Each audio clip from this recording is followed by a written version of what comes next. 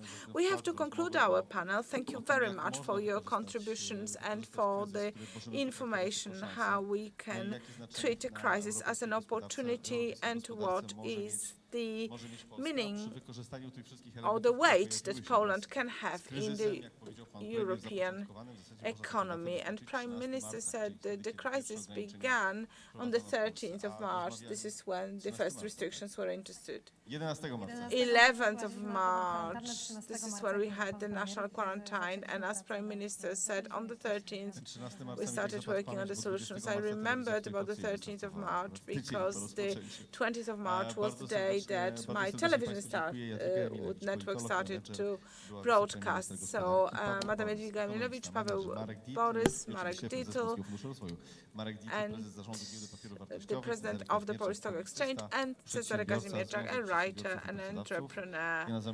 My name is Marcin Dobrowolski. I am the journalist at Business24 television station.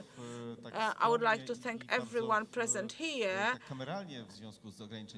We are very few, but I hope there are many more viewers here with us watching the online streaming. Yes, you were very much right. We have many online viewers.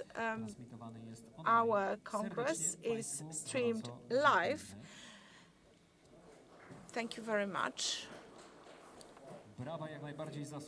Round of applause for this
Godzina 16 na zegarach.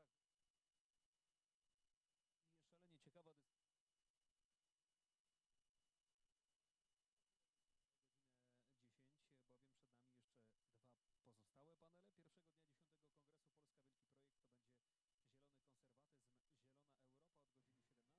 godziny 18 Polska w zielonej Europie. Proszę Państwa, w związku z tym, że musimy przestrzegać zasad sanitarnych, bardzo gorąco zachęcamy wszystkich, choć dzisiaj trzeba przyznać uczciwie, że nie trzeba Państwa ponadto zachęcać do przestrzegania tych zasad. O dystans społeczny, maseczki, dezynfekcję. Bardzo gorąco dziękujemy za stosowanie się do tych zasad i przypominamy, że ten 10. jubileuszowy kongres w tym roku ze względów nadzwyczajnych epidemii, pandemii koronawirusa przebiega w taki, a nie inny sposób, ale gorąco zachęcamy tych, którzy nie mogą dzisiaj razem z nami. We encourage everyone who cannot be here in person to follow our stream and the internet on the Polska Wielki Projekt.pl website. Żeby nie przedłużać, gorąco zapraszam. Without any further ado, please, I call the panelists to come up on stage. And they include Paweł Lisicki, Professor Maciej Urbanowski, David Engels, and Krzysztof Noworyta. The panel will be moderated by Jakub Moros and Mateusz Werner. Good afternoon, welcome, please join.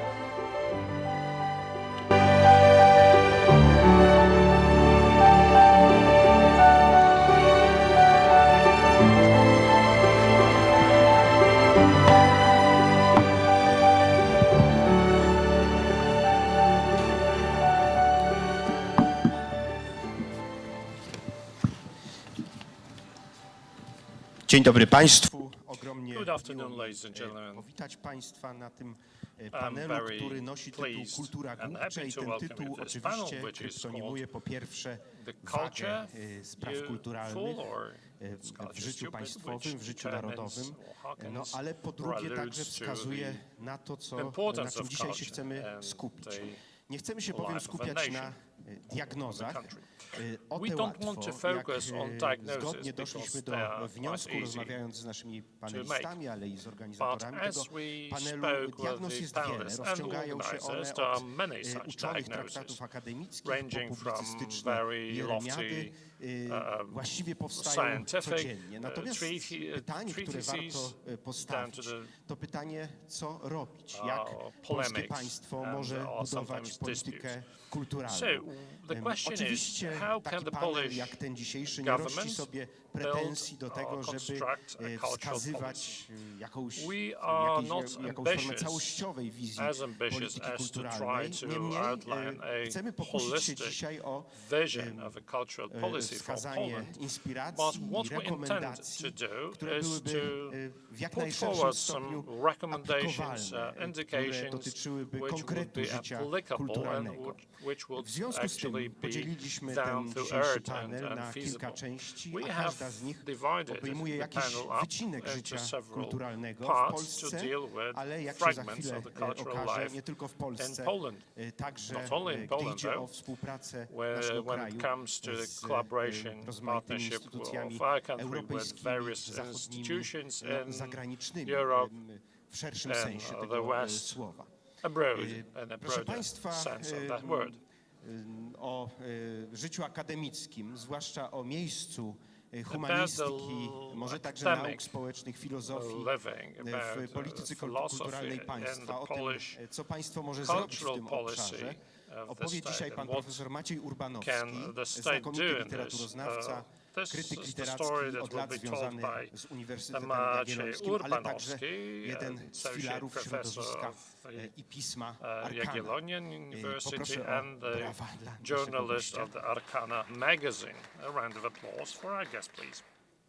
Zapraszamy Państwa także do wysłuchania części Please poświęconej listen produkcji to the part kulturalnej, tej, dealing jak with się the cultural zdaje, production, odnoszącej się do niższych, popularnych rejestrów which kultury, deals with tych lower, more mieszanych, jeśli tak można popular powiedzieć, no bo registers of culture. czymże dzisiaj są na przykład popularne seriale telewizyjne, We które are talking, for młodzi zwłaszcza example, ludzie in this oglądają area about niemal TV nieprzerwanymi series, ciągami, a które which często roszczą actually sobie także pewne pretensje do evoke binge ambicji drinking phenomena, artystycznych, especially i binge niekiedy watching udaje im się te ambicje phenomena, especially spełnić, ale amongst oczywiście young mieszczą people. się także w tym rejestrze niskim, popularnym. They are Oczywiście part and rozmowa parcel o of the produkcji popular part of kulturalnej culture. nie miałaby sensu, gdyby nie dotknęła także Culture production discussion kultury wouldn't make wysokiej, sense kultury if artystycznej, we tej najbardziej didn't świadomej, touch upon the high stanowiącej culture, the artistic przez culture, wieki także rdzeń tradycji which has polskiego narodu, szczególnie created oczywiście core of the ważnej Polish w nation, naszej trudnej national historii. To identity, banał, warto which go is jednak very może w tym important miejscu from the przypomnieć. point Ale of view of chcemy our zapytać turbulent także o history. produkcję kulturalną What we want dzisiaj, also w to do dzisiejszej is to ask sytuacji, about także the tej cultural medialnej output, związanej z cultural rozkwitem production nowych mediów. O tym today opowie and the new Krzysztof media. Noworyta, This is what producent kreatywny, Krzysztof Noworyta autor will cover. He's a creative wystaw muzealnych, producer, filmów author i innych of various przedsięwzięć exhibitions, multimedialnych. especially Taka museums, rozmowa o kulturze nie byłaby pełna, specialized in gdyby nie multimedia dotknęła także exhibitions. tematu mediów. We W związku z tym complete zaprosiliśmy the pana topic redaktora Pawła Lisickiego, if we failed sukcesu to cover wielu the tytułów media. Paweł Lisicki is the author medialnych, of success prasowych, of many do rzeczy od media pewnego titles, czasu, ale wcześniej ranging także from do uważam, rzeczy, że wcześniej także Rzeczpospolitej. previously Moglibyśmy wymieniać Rzeczpospolita, także jeszcze uważam, inne że and many other tytuły. magazines. Jest z nami także pan And profesor we have Dawid with us Engels, Professor badacz David historii Engels, starożytnej, researcher on filozof. ancient history, Proszę a wybaczyć philosopher. tę kalkę z angielszczyzny. Sorry for Intelektualista that. publiczny, człowiek, który Sorry for that głos English w różnych statement. dla Public kultury intellectualist współczesnej who kwestiach. voices his Od opinions kilku lat także on various mieszkaniec topics that Polski, are mówiący o important niej for the Wojanowa popular ojczyzna. Dzień dobry, panie matter. profesorze. And he now lives in Poland, and he speaks of Pan Poland as profesor the new opowie o motherland. możliwościach współpracy międzynarodowej, co w tym obszarze polskie państwo Professor will zrobić speak może, about zrobić powinno. international collaboration with the Ale Polish panel government, Polish state rozpocznie can do in this wystąpienie realm.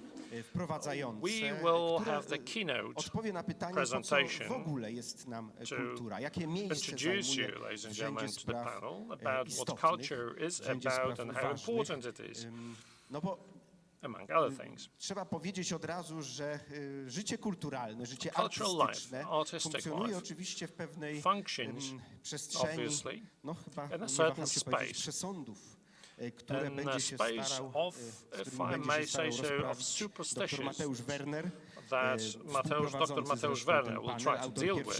He will moderate the panel, and he will also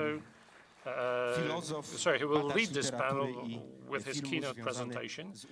He is researcher into various cultural outlets such as films.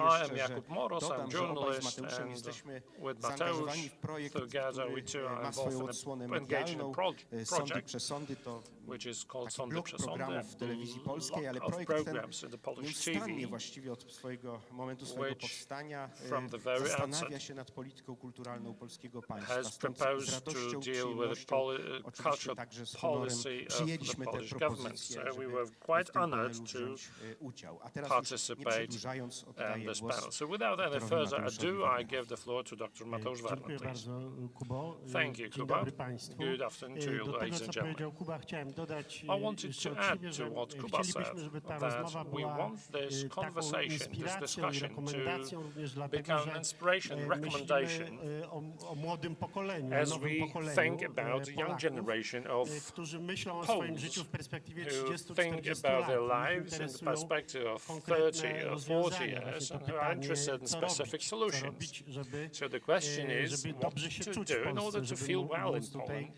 żyć zgodnie ze swoimi if one przekonaniami wants to live according to his or her convictions, beliefs, and Proszę values. Państwa, moje wystąpienie jest bardzo krótkie, bo ja My chciałem właściwie przypomnieć pewne statement will be very oczywistości, short. I just want to które remind czasem, you of to something jest taki very obvious. paradoks, bywają zapominane. Paradoxically, Istnieje, these obvious things are very often pewien forgotten. pogląd, który ja raczej bym There właśnie is nazwał przesądem, Belief, że or kultura jest I'd jakimś rather say a luksusowym superstition, dodatkiem that culture do is a sfery luxurious poważnej polityki, complement to the gospodarki, realm of ekonomii, serious things such as spraw politics, związanych economy, z polityką militarną. military. Kultura to jest taki właśnie kwiatek do kożucha, coś culture is a ekstra. kind of Mówiąc językiem extra addition, marksistów, nadbudowa, a kind of czyli coś, superstructure czego mogłoby which nie is być, built co upon serious foundation, musi which się one could odsunąć na margines w momencie, absolutely kiedy zaczynamy dispose rozmawiać of, o sprawach ważnych.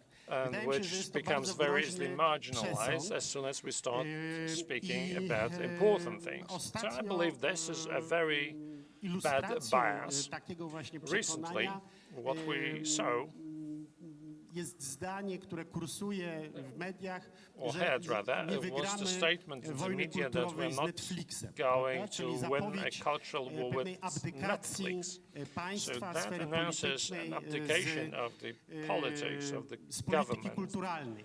Zostawić kulturę from artystom, the zostawić cultural kulturę policy. wolnemu rynkowi. Leave To jest ten the culture to the przepis free na market. Leave culture to the skrócenie artists. linii frontu, prawda? Let's shorten the Na front line, so zmniejszenie to ilości speak. konfliktów To społecznych. To jest decrease, złudzenie, to proszę reduce the number państwa. of conflicts, social conflicts. Ktoś, kto tak mówi, This is a sam w jakimś mirage. sensie przypieczętowuje I swoją believe that who swoją says so porażkę, sam wyklucza się z gry, acknowledges w której his kultura, own z gry defeat politycznej, by w której excluding kultura himself ma or fundamentalne znaczenie. from a O game czym in which wiedzą cultural czytelnicy z plays a już, very fundamental part. tekstów Samuela Huntingtona z This is what readers text by Samuel Huntington przewidywał, o czym Państwo doskonale learned. wiecie, Huntington przyszłe predicted konflikty that po zimnej previous wojnie będą toczyły się conflicts wokół after the Cold wartości, War wokół, would be wokół focused kultur, on values and wokół cultures, zderzeń cywilizacyjnych.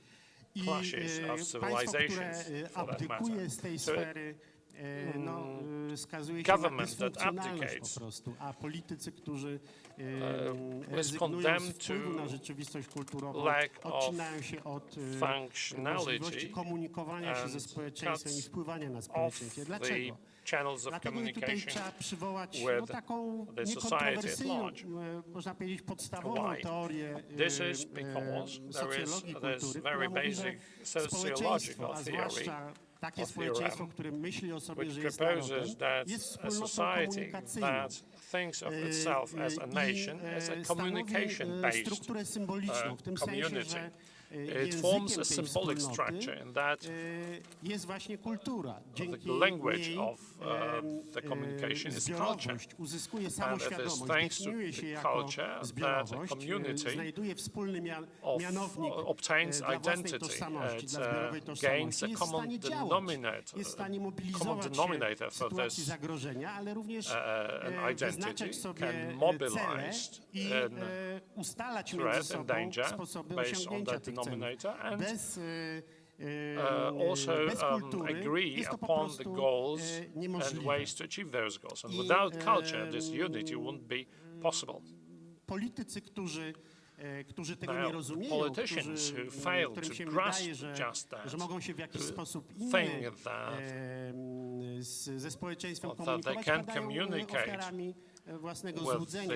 the population in a different way, they fall victim to their own Zazwyczaj illusions. są tym zaskoczeni. And they're quite surprised with that fall. Nie potrafią powiedzieć, skąd nieskuteczność własnej They działań. Bardzo cannot często wynika to właśnie identify the z sources tego, o czym of mówiłem. their inefficiency in communication. W świetle But that results from what I obowiązującej just described. konstytucji In the light of jesteśmy, the constitution that we have in mam Poland, na myśli tutaj artykuł 4 I refer konstytucji. specifically to Polska jest Article państwem 4 narodowym. of the Constitution. Poland is a A nation więc state. suwerenem which tą means najwyższą instancją the sovereign polityczną in jest naród. To Poland mówi is nasza the konstytucja. nation. This is what Język wspólnoty the narodowej, czyli kultura Constitution narodowa, stipulates. powinna być, And the language znajdować się of pod this, that opieką is państwa. the To jest national culture, should be zapisane w under Konstytucji. care Jeżeli stoimy of na the gruncie government, of Konstytucji, the to state. powinniśmy o tym pamiętać. This is enshrined in the Jeżeli Constitution, and we should wydaje nam remember się, że that if we want to follow the law. państwo nasze So if powinno we think zrezygnować z that tej opieki nad the kulturą narodową, government to should powinniśmy po prostu relinquish zmienić this konstytucję. obligation, Ale we should wówczas, first and foremost musiałby się amend the wyłonić Constitution. projekt But for that jakiegoś to happen, obiegu globalnego an idea kultury. should Musielibyśmy emerge się how to uznać za organize wspólnotę the global wyższego rzędu, także za circulation cząstkę of wspólnoty wyższego rzędu. the Jest to culture. złudzenie, We nie ma czegoś takiego jak would have to kultura recognize globalna, kultura międzynarodowa. ourselves as a part Są of a global culture which is non-existent. próby There is just a mirage. There is definiowania no tego, ale to such nie thing as działa, a global proszę culture. There have been attempts to define just o that, tym but też failed to warto work. pamiętać. So this is another Proszę thing państwa, to worth remembering. na tym kończę Now that's it bardzo on krótki, my part. I will krótką conclude rekapitulację oczywistości, a my teraz speech, chciałbym oddać głos panu profesorowi resume of the Urbanowskiemu, reality, and I'd który like to give the floor to Professor spojrzeć na Urbanowski, uniwersytet who will troszeczkę w try innym to look świetle at the niż to się university zazwyczaj as an institution czyni. from a To znaczy somewhat nie different jako angle. instytucja Namely, not świadcząca as an usługi edukacyjne institution dla that społeczeństwa, ale supplies jako educational najważniejsza service instytucja kultury właśnie. To to znaczy miejsce, w którym the society at large, but porządek as the symboliczny, czy supreme kod kulturowy, cultural byśmy powiedzieli, institution in which utrwala się, jest produkowany, wytwarzany, cultural albo code redefiniowane is są produced znaczenia tych and symboli. fixed Jakie to ma or znaczenie dla redefined, kultury, or symbols are redefined dla if naszej need dzisiejszej be. sytuacji? So Jak what is the powinien importance of wyglądać the university uniwersytet, który in our spełnia current situation? How should a new te university look wymagania wspólnoty that possibly komunikacyjnej, fulfills the społecznej? needs O tym of powie the pan social profesor. Zapraszam. communicating community? Thank you. Dziękuję bardzo. No, obawiam się, że nie do końca odpowiem. I'm afraid I won't be able to meet your expectations because I have no ready-made recipe for that. As a student and then after that as a member of the university staff, I have a sensation of worsening self-esteem as a member of the university community. You said that the point is to help the help Poles feel well within their culture. Tak myśląc o tej kulturze Thinking about culture, przygotowując wstęp do rosyjskiego tłumaczenia szkiców piórkiem Andrzeja Bobkowskiego, and working on the Russian translation of one of Andrzej Popkowski's book, the guy was traveling in Warsaw during the Franco-German War in the 19th century. Kulturą i cywilizacją i And he proposes, Andrzej Popkowski, the protagonist of that book, says that electrical light switched on in a tent is a civilization, but if we can make use of it, if we not steal the light bulb, if we don't use the piece of wiring for us, if we say goodbye to the host without beating him up, this will be civilization and culture. This is a bottle cap or screw cap that you can use, and a cap without a ball is complete. It's not complete. So this sorry, the screw and a knot. Sometimes I have a feeling that screw and the knot, proverbial screw and knot today, are not working together at all. One of the most important political writings, magazines and newspapers in Poland, was the emigration culture. Jerzy Giedroyć, who was the founder of that magazine, started as a journalist and passed into the history as the editor-in-chief of the Kultura, the Culture magazine, which was first and foremost political manifesto.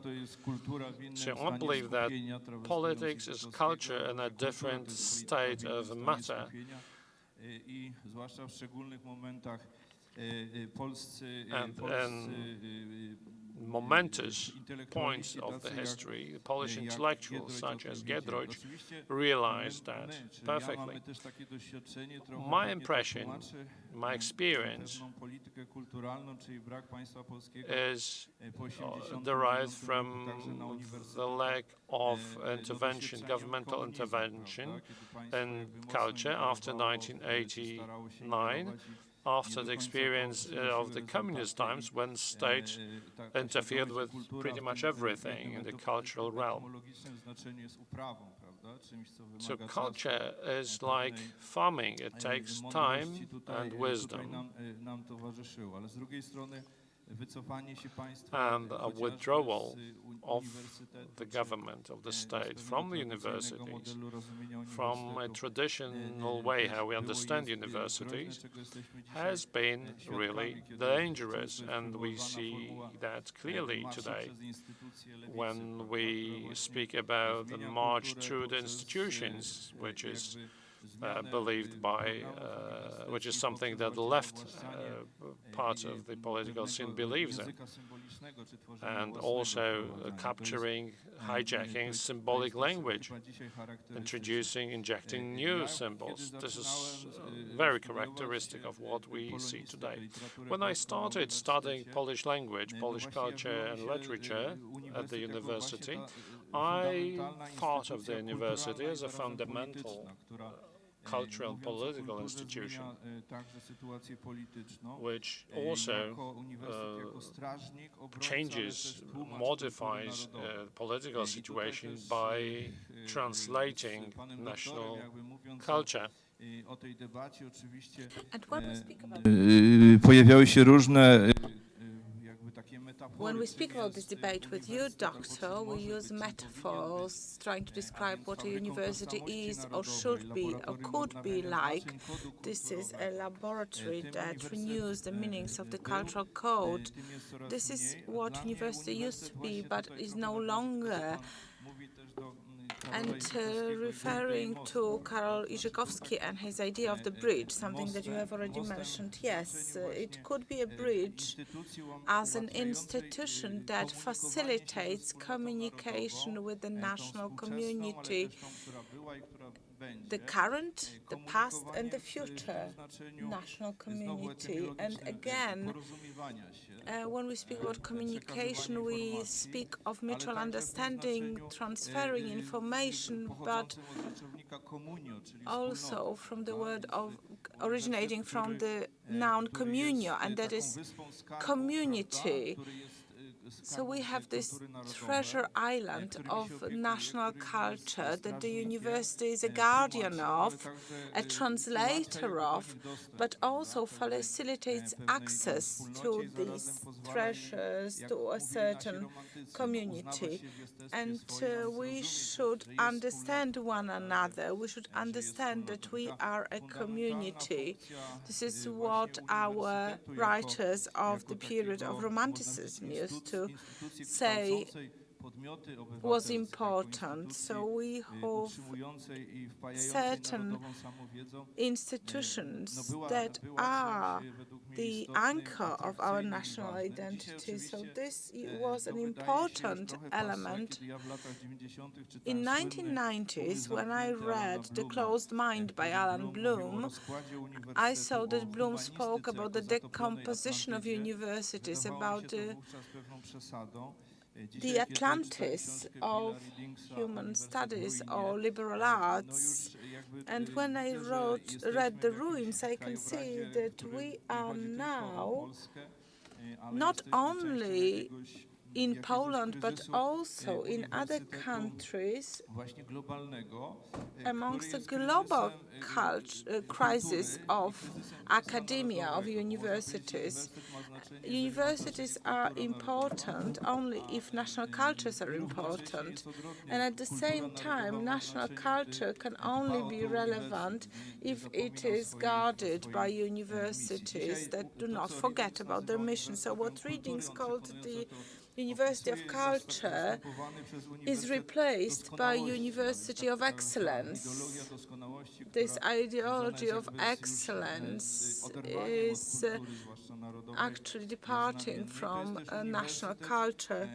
And those are universities where no longer focus on literary culture, and that probably explains why I feel so bad about this. And there, instead of literary studies, we have the cultural studies. So literature is being replaced by cultural studies. Even the name, the very name, cultural studies, is very significant. And this is the proof of a certain crisis or decomposition even. So if we think of the Polish state's policy in the realm of culture, we could mention various initiatives when Polish academics are being rewarded for publishing in foreign scientific journals, but this also applies to academics who focus on the Polish literature studies. So we should be the guardians of our national prestige, and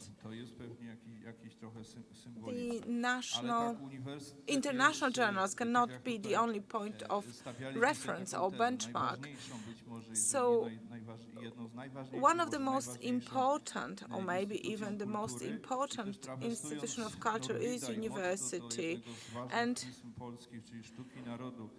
Norwich wrote The Art of the Nation, and he had the motto that the university is an organizer of national imagination. This is not an exact quote, but we can see very much that cultural wars are being fought mainly in universities, and the symbolic weapons are being crafted there. And after they are used in the cultural war, this war is being fought in silence. Sometimes we never hear about it, but when we see the rainbow flag on the figure of Christ, this is exactly the visible sign of the war. And of course, I have no recipe for solution, but this is something we should not forget about. Dziękujemy bardzo. Poprosimy o kilka słów na temat If you could say a few words about cultural production, and Krzysztof Narota will say this.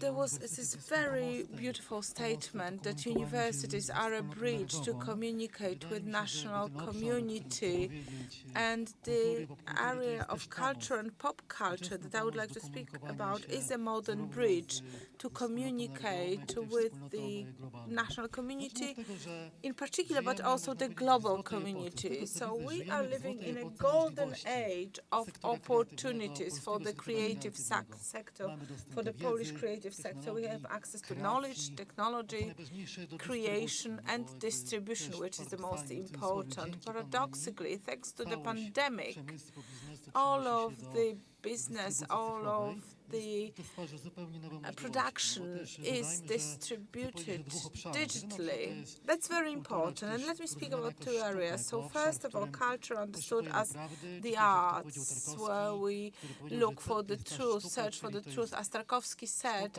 art is something that is to go through a human soul and to change it. And when we speak about pop culture being lower culture, as you have said, well, paradoxically, pop culture is the modern-day lingua franca. We all live in pop culture. In the past, we could have thought pop culture is comic books or those superheroes, Spider-Man, Batman. So this is entertainment for the kids. No. Ladies and gentlemen, pop culture is a huge industry. It is entertainment, yes, but first of all, interests are placed there. Heroes are sold, arguments are presented, convictions are built, and values are sold through pop culture. Those who do it well make sure that the users want more and more of what they are being fed. So the most valued elements of pop culture are TV series. So these are the novels of today. We follow the lives of the heroes and heroines. Gaming industry. In all these sectors, we are very successful. For example, the Westworld special effects are produced mainly in Poland. It is a Pole that is the producer of Wiedźmin and co-author of one of the greatest hits of Netflix, namely Wiedźmin, the Sorcerer. And not to mention the craze over cyberpunk. No one has ever seen it, but the stocks are skyrocketing and everyone is waiting for it to come out. So in order for us to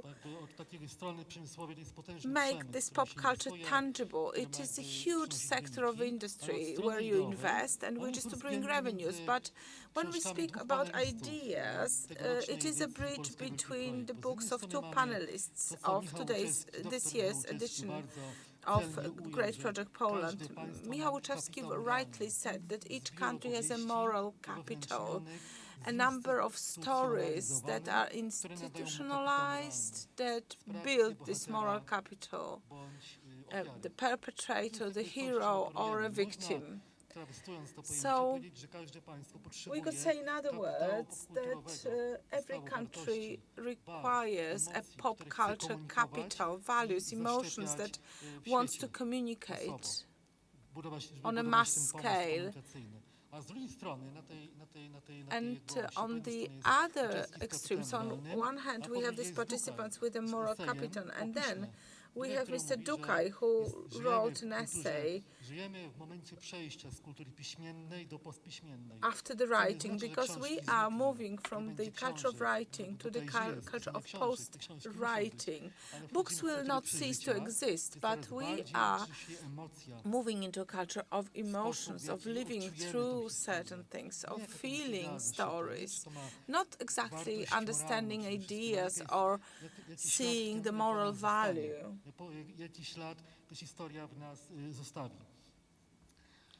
So,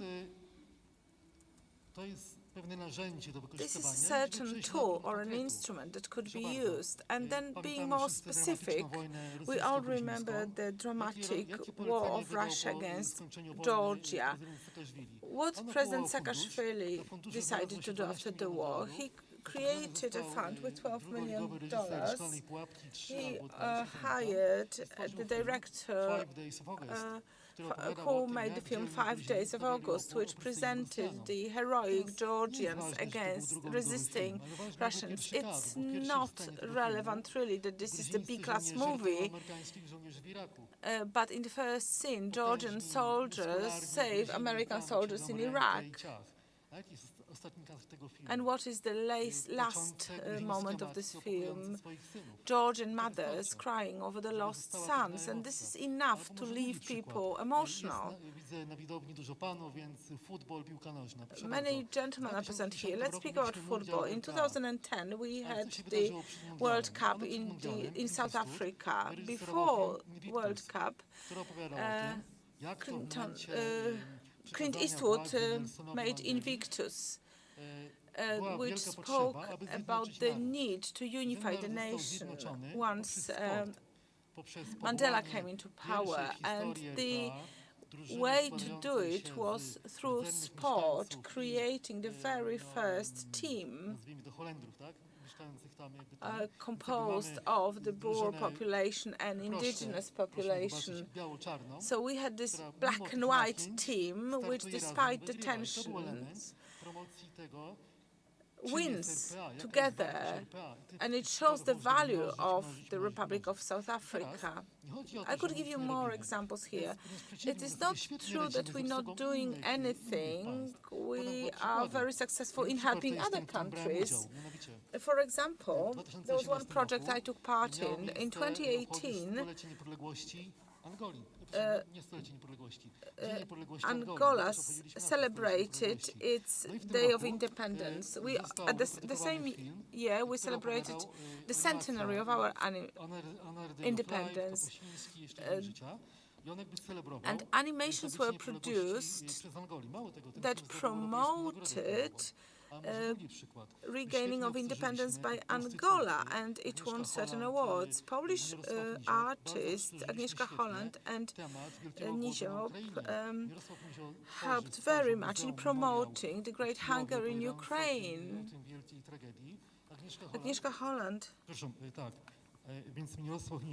So Mirosław Nizioł is creating this exhibition, and Agnieszka Holland created Mr. Jones, a movie, and Ann Applebaum wrote a book about this. So we have the potential to use pop culture in order to promote major themes. Why are we helping others and not helping ourselves there? What is the stumbling block? What makes it impossible for us to be successful here? We work in both public and private sector. We have experience there, and I believe the first stumbling block is our mentality. Our internal feeling that we have a debt to pay back, that we owe to our ancestors, that we are not able to move forward until we set things right. So this is something that is coming out in many different things. We have this complaint against history. We are not able to reconcile with the fact that the war ended the way it did.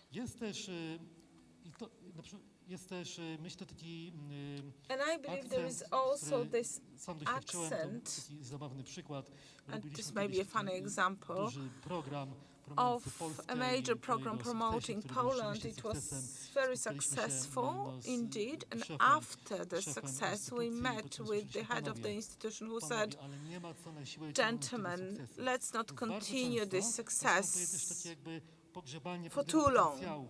So sometimes we are simply giving up. We're not really exploiting the potential. We leave things as they are. And in culture, sometimes you need time. You need to nurture a certain idea, a certain project. I also think that when we designed Józef Piłsudski Museum with Krzysztof Jareczewski as a director. He was the grandson of Marshal Piłsudski, and he spoke to the team of designers saying, let's make it clear, my grandfather will be successful in history. He will be remembered. We are not doing this for him. We're doing this for ourselves and for our children. This is the story, the narrative that we need. So we need to tell this narrative to ourselves, exposing those values and ideas that we need for the future. And for me, it was a mental revolution, because I thought that this is the debt we have to pay. My grandfather was a supporter of Piłsudski, so Piłsudski was right next to Jesus in our family's history. So when somebody told me, you're not doing this for Józef Piłsudski, you're doing this for yourself, was a revelation. So once we appreciate that in the pop culture, which is business, and that we should promote our national interest, we will move forward. And the public sector has a whole range of wonderful institutions, persons, and entities that run these programs. Pilecki Institute, for example, that is very successful in fulfilling its mission. It is an institution which publishes one book, achieved this wow effect because they published in the best publishing house in the UK and in the United States. And Jack Waterwater's book was a revelation. So you walk through London and you see Greta Thunberg's and Pilecki, a volunteer to Auschwitz, right next to this book. So the Second World War, Ziegelbaum, Pilecki, is this all we can offer as a narrative that we want to present to the world? I think there is more. So on one hand, we have these very heroic personalities, but in 2 years' time we will have an enormous opportunity, as in 2024 we shall have the 80th anniversary of liberating Breda and conquering Monte Cassino. This will be two generals that we can tell the stories of. So 4 years from now, we will have a possibility to tell the story of two generals who followed the motto of General Patton. The national hero is not someone who dies for his home country, but those who help the enemies to die for their own country. So this reverses General Maczek and General Anders. This is something that we should use. When they appeared in their uniforms 30 years after the war, we could see them, still see them as soldiers, as people who could harm their enemies and make them into national heroes of their countries. So when we think about the Second World War, we should not only think about the heroic aspects. Apart from the Second World War, we should also look into the Poland of the 15th, 16th, and 17th century. This was a cultural phenomenon. We had this merger of the East and the West. This period of union between Lithuania and Poland is something that could be exploited in the gaming industry. Maybe Assassin's Creed, for example. Assassin's Creed is each part is taking part in a different part of the world. In Egypt, in Alexandria, in Italy. The next part will be in the world of Vikings. So maybe we could negotiate with Ubisoft, a major corporation. In 5-6 years' time, we could have an edition that takes place in the 16th or 17th century Poland. This is something we should also use and translate this into money, because pop culture means investment. And using the example of Netflix.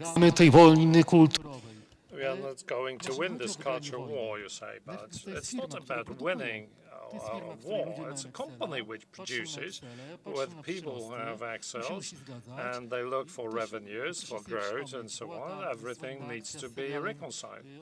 Like you have this TV series on the Demjanjuk, war criminal, and that included also a wrong map of Poland showing the old German territory, and Netflix responded after the intervention by the Prime Minister and removed this map. Why did they do it? It's not because they care very much about history, but they realize Poland is a quite big market, and even though we didn't introduce our ideological agenda there yet, but it's still a market that consumes. So the company, being one that produces and needs to sell the products, decided to remove this map. So we definitely have a window of opportunity to also promote our agenda there.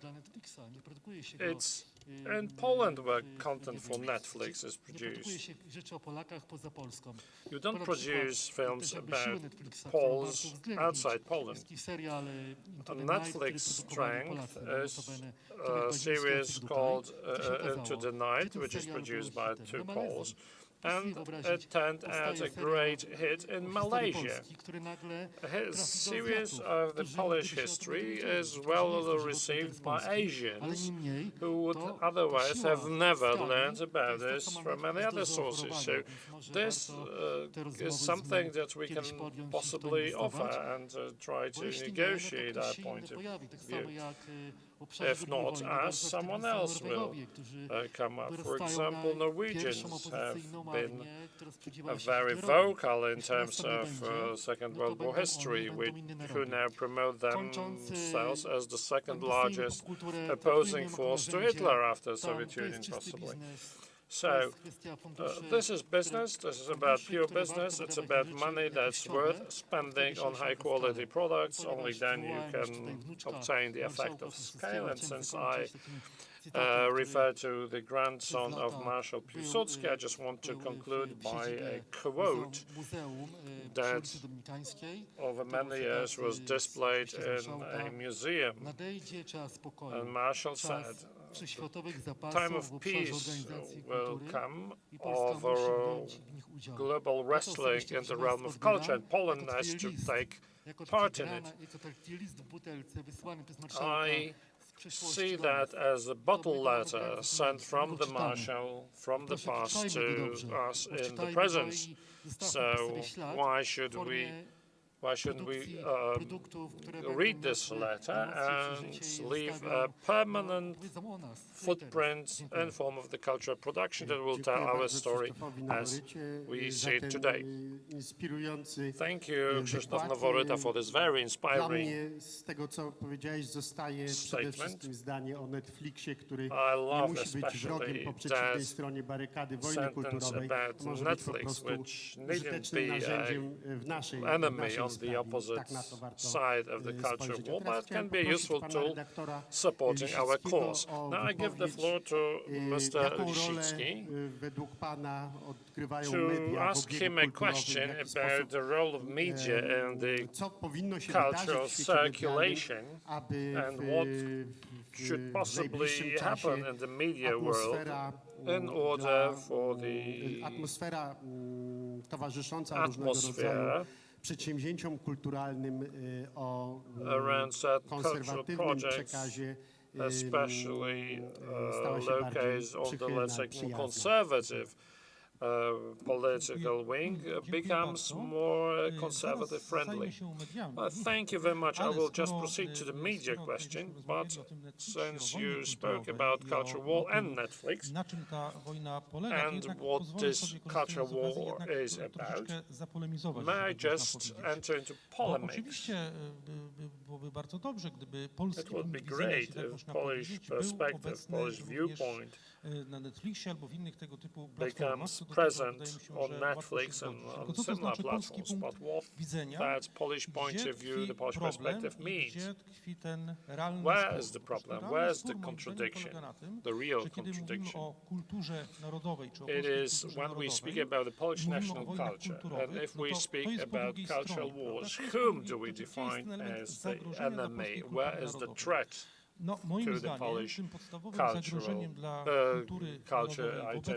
national culture is located? I think, in my opinion, this threat is the new form of cultural revolution, which is coming from the West, and which a major part of Netflix is, let's say, conduit. The American Film Academy, which described the rules for awarding the prizes, actually embedded a catalogue of purely ideological principles that will govern awarding the prizes to the best films. It's not only the case of the American Film Academy, but also also in the case of the Nobel Committee, the part of literature, the ideological importance has played more and more important role in their verdicts in the last 10 or 15 years. What is the role of Netflix here? We can draw from the classics by using the word Gramsci's word, march to institutions. Why is this cultural revolution needed? It is because in the 1920s and 1930s, Marxists realized that the revolution, which is expressed in terms of political capturing of power and persuading the masses, was not going to work. The masses didn't want to partake in the revolution.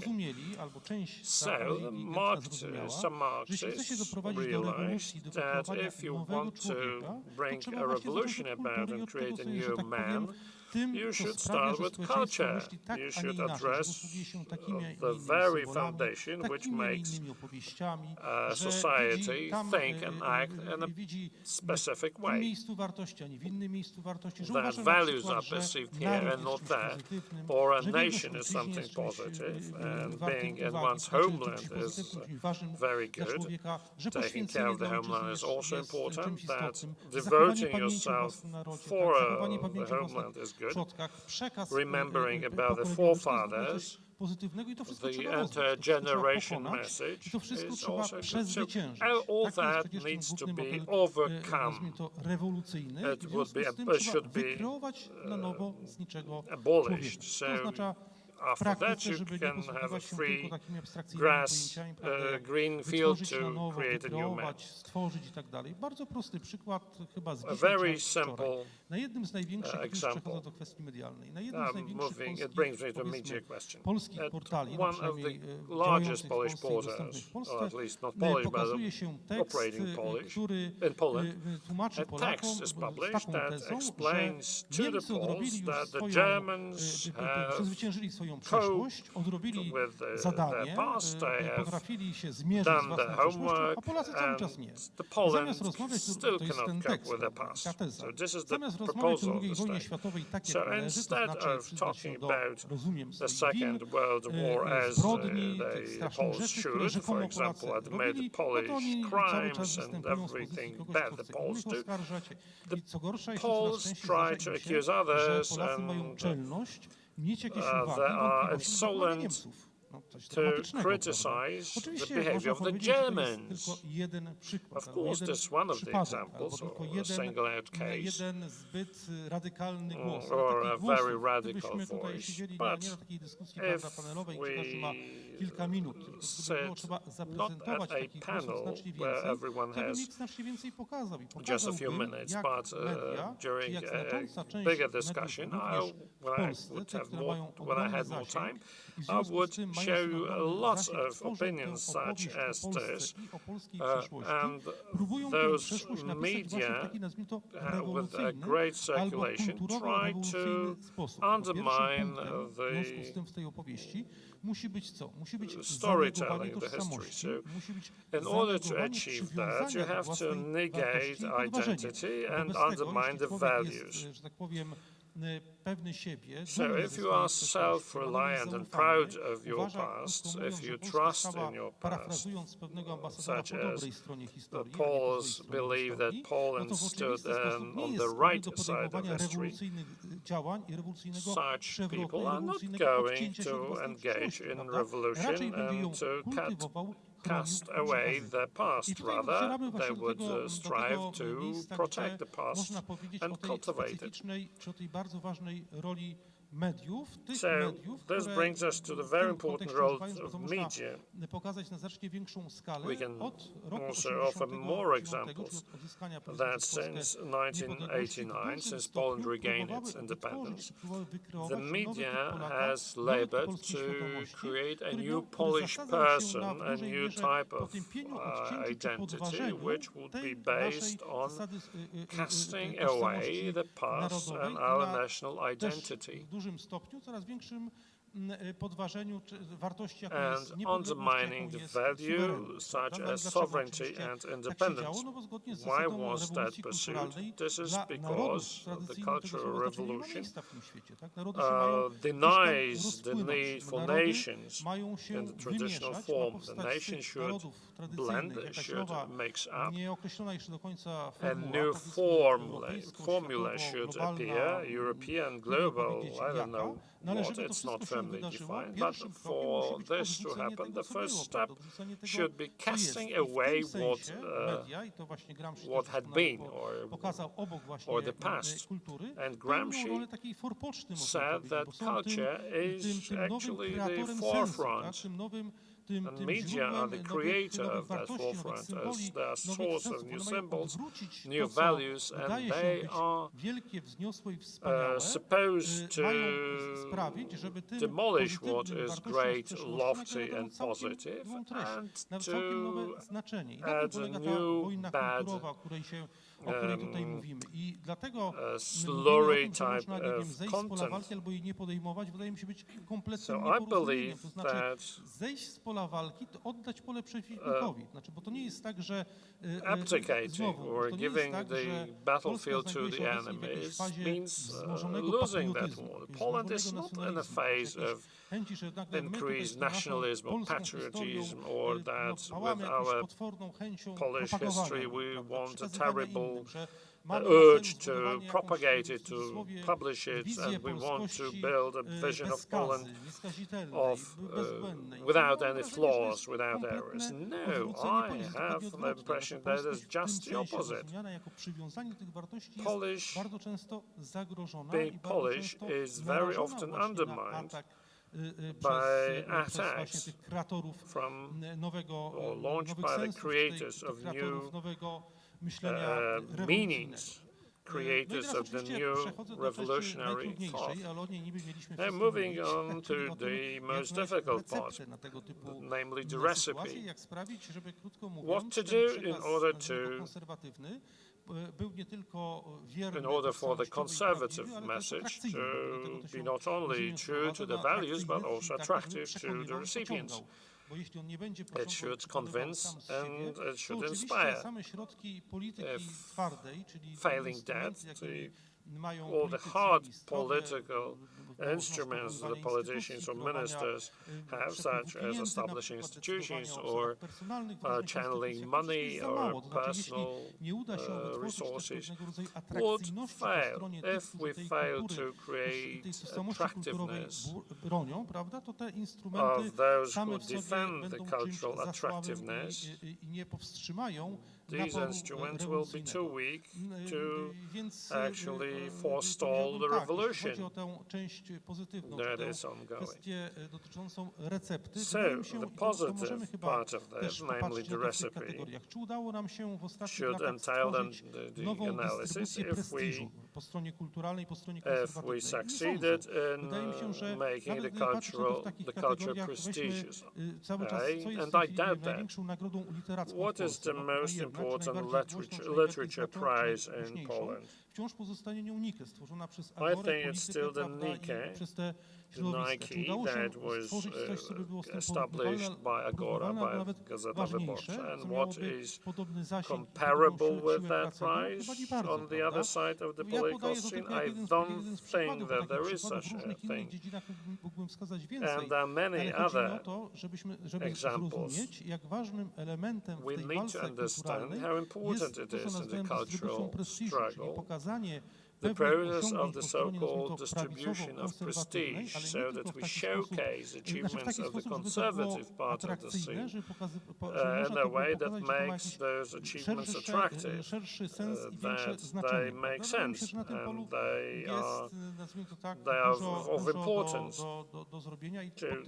Quite a lot needs to be done in this field, and barring that, previous efforts were not very effective. especially when it comes to the defense of the universities against those cultural revolution. If we look and compare Poland as of 2020 and with Poland 30 years ago, we see that this revolutionary onslaught is growing in force. It penetrates universities increasingly. Suddenly you see the president of Poland coming to Jagiellonia University and is welcomed by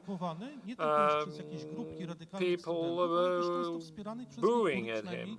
And these young people are supported by the scientists, by the professors, at least a part of it. It's a radical barbarism.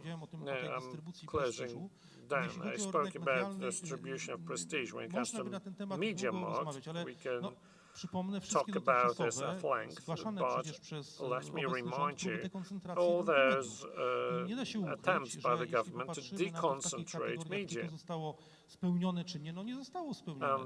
this project, this effort failed because we still see very strong centers that create sense on the liberal part, and much weaker centers like that on the right hand side of the political scene. So this deconcentration failed to appear. I believe that the failure to achieve that will bring poisonous fruit in the future. What we need to do is to recreate the narrative about the Polish past, about the values of the Polish nation. Thank you. Pan profesor Engels, jak sądzę, Thank you very much. Professor Engels has a very interesting perspective into our reality, as he has been living in Poland for some years already, and he also has very good knowledge of universities in the western part of Europe. This is why we were tempted to ask Professor to speak about the potentials for international cooperation. Professor? Yes, thank you very much for having me here, and sorry for reading a text, but that's much easier for the translators than improvising now.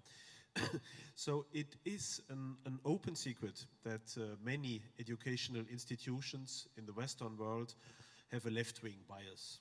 Admittedly, most kindergartens, schools and universities make every effort to provide their pupils and students with the necessary education without any political instrumentalization. But state regulations, the prevailing zeitgeist, deficits in the parental home, and last but not least, the increasingly ideologized attitude of many employees do not make it easy to comply with this wish. One could probably fill whole books with the enumeration not only of the abuses, but also of the political ideologization of the current education system. Often enough, children already are delegated to a wide variety of carers and institutions from the moment they are born, and are hardly given the opportunity to be individually and long-term supported in their specific interests and challenged in their own facilities. And even the mood of our times, which confuses achievement with coercion, education with elitism, and culture with petty bourgeoisie, and seeks to avoid any frustration or attribute it to the responsibility of external powers, the patriarchy, capitalism, the climate, evil old white men, etc., hardly guarantees a solid character formation. In schools, the actual educational mission has increasingly receded behind ideological claims, while European children are finding it increasingly difficult to read, write, do arithmetic, or find their way around the educational and cultural assets of their environment. Political goals such as gender ideology, the fight against the right, the one-sided focus on the dark sides of European history, the idealization of Islam, the praise of multiculturalism or climate activism are coming more and more to the fore. and this in a way that brands any criticism from pupils or parents as a sign of right-wing attitudes. At the universities, it is no different by now. Especially in the social sciences and humanities, we witness not only a sometimes almost unbelievable decline in the general level of education, but also a growing ideologization of students and teachers alike, which is reflected in increasingly absurd program reforms and violent riots against conservative professors. This is accompanied by a far-reaching departure from Humboldt's ideal of education. The modern university no longer focuses on the placet experiri of a free development of one's own abilities, accompanied by demanding and competent characters, but only on professional formation, and this as quickly as possible. The universitas has thus become mere quantification, be it the competencies that the student has to tick off as quickly as possible, or be it the number of graduates, which has become the key of financing universities. And anyone who intends to embark on an academic career in this climate is hardly to be envied. Not only has the business of teaching become very unedifying, since the level of performance can hardly be raised without putting one's own job at risk, research too is completely tied into ideologically clear-cut guidelines and even specific, often surreal topics due to the compulsion to raise third-party funds, which means that, in view of the ever scarcer jobs and funds, only those whose profile most closely corresponds to the spirit of the times, and who moreover belong to one of the ever more absurd gender and ethnicity quotas, which are supposed to bring the universities the desired diversity by force, can actually have a career. But let us focus not only on complaining about the current situation, but rather consider how to remedy this state of affairs. For it should be clear that any political one-sidedness, since it is inevitably only ever able to reflect one part of reality, not only sooner or later produces a dangerous loss of reality, but also replaces performance with attitude and thus paralyzes any real innovation. This risk is all the more dangerous as Europe is not a utopian island in the middle of nowhere, but is confronted in the West with a growing disinterest of the United States, in the South with the population explosion in Africa, in the Southeast with the radicalization of Islam, and in the East with competition from China, whose growing power surplus, partly due to the quality of its education system, will soon determine and limit the very real possibility of shaping our own future. What can we do? It is often said that a second march through the institutions is needed, but this time by the more conservative educational institutions, in order to put the increasingly left liberal ideology of education back into a situation of genuine party political diversity. But even if it is indeed to be hoped that young people of all worldviews will continue to be enthusiastic about education and find their fulfillment there, two things must be considered. Firstly, such an internal renewal, such a new march through the institution would take at least one, if not two generations. But Europe's rapid decline will be much more swift. Secondly, there is no denying the impression that the institutions now dominated by left-wing liberals tend to have much less tolerance and understanding from conservative competitors than was the case since the 1960s, when the situation was reversed. In other words, while conservative institutions have in the past grudgingly agreed to admit left or green positions to the education system in order to give voice to a whole range of social diversity, it seems that now the real sense of contemporary diversity lies essentially in branding all conservative positions as allegedly right-wing radical and fighting them vigorously, instead of entering into a genuine dialogue with those who think differently. For many left liberal ideologues, politics is not the search for a constant balance, but rather the pure fight for the implementation of their own positions, which, once legalized, can no longer be put up for discussion. Freedom of opinion is only demanded as long as one's own position is not yet legally binding. But as soon as this is the case, the entire machinery of state, media, and society is employed to curtail the freedom of all those who wish to criticize or even reverse the transformations that have taken place and that they allowed. In view of the current control of the left-wing liberal forces over the education system, and in view of the dogged intolerance with which the positions once won are usually defended, it is therefore hardly conceivable that schools and universities will gradually return to their actual politically neutral educational mission. Must the struggle for this now be abandoned? No, but attention must shift from existing institutions to new ones. If conservative people do not want to see their own worldview completely pushed out of education and hence out of the hearts of young Europeans, they must quickly create their own alternative education system. Although the current fragmentation of European educational institutions and their core content could paradoxically be very useful for such an undertaking. In the face of the catastrophic decline of the European educational system, which is increasingly divided into an overwhelming mass of pure diploma mills and a small number of highly ideological and highly controlled elite universities, there is a growing demand from the middle classes for an alternative education system, not only in universities but also in schools. And many parents and students, at least on the conservative side, may well be prepared to pay the fees necessary to maintain such a new system in order to guarantee at least an education worthy of that name. However, the first tentative attempts, which are in fact being made throughout Europe at this moment to create such new universities, academies, or institutes, show that the state, in its present ideologically defined form, is seeking to obstruct such alternative education systems by a plethora of regulations, inspections, and legal quibbles in order to deprive those new institutions of their very raison d'être by not recognizing their diplomas.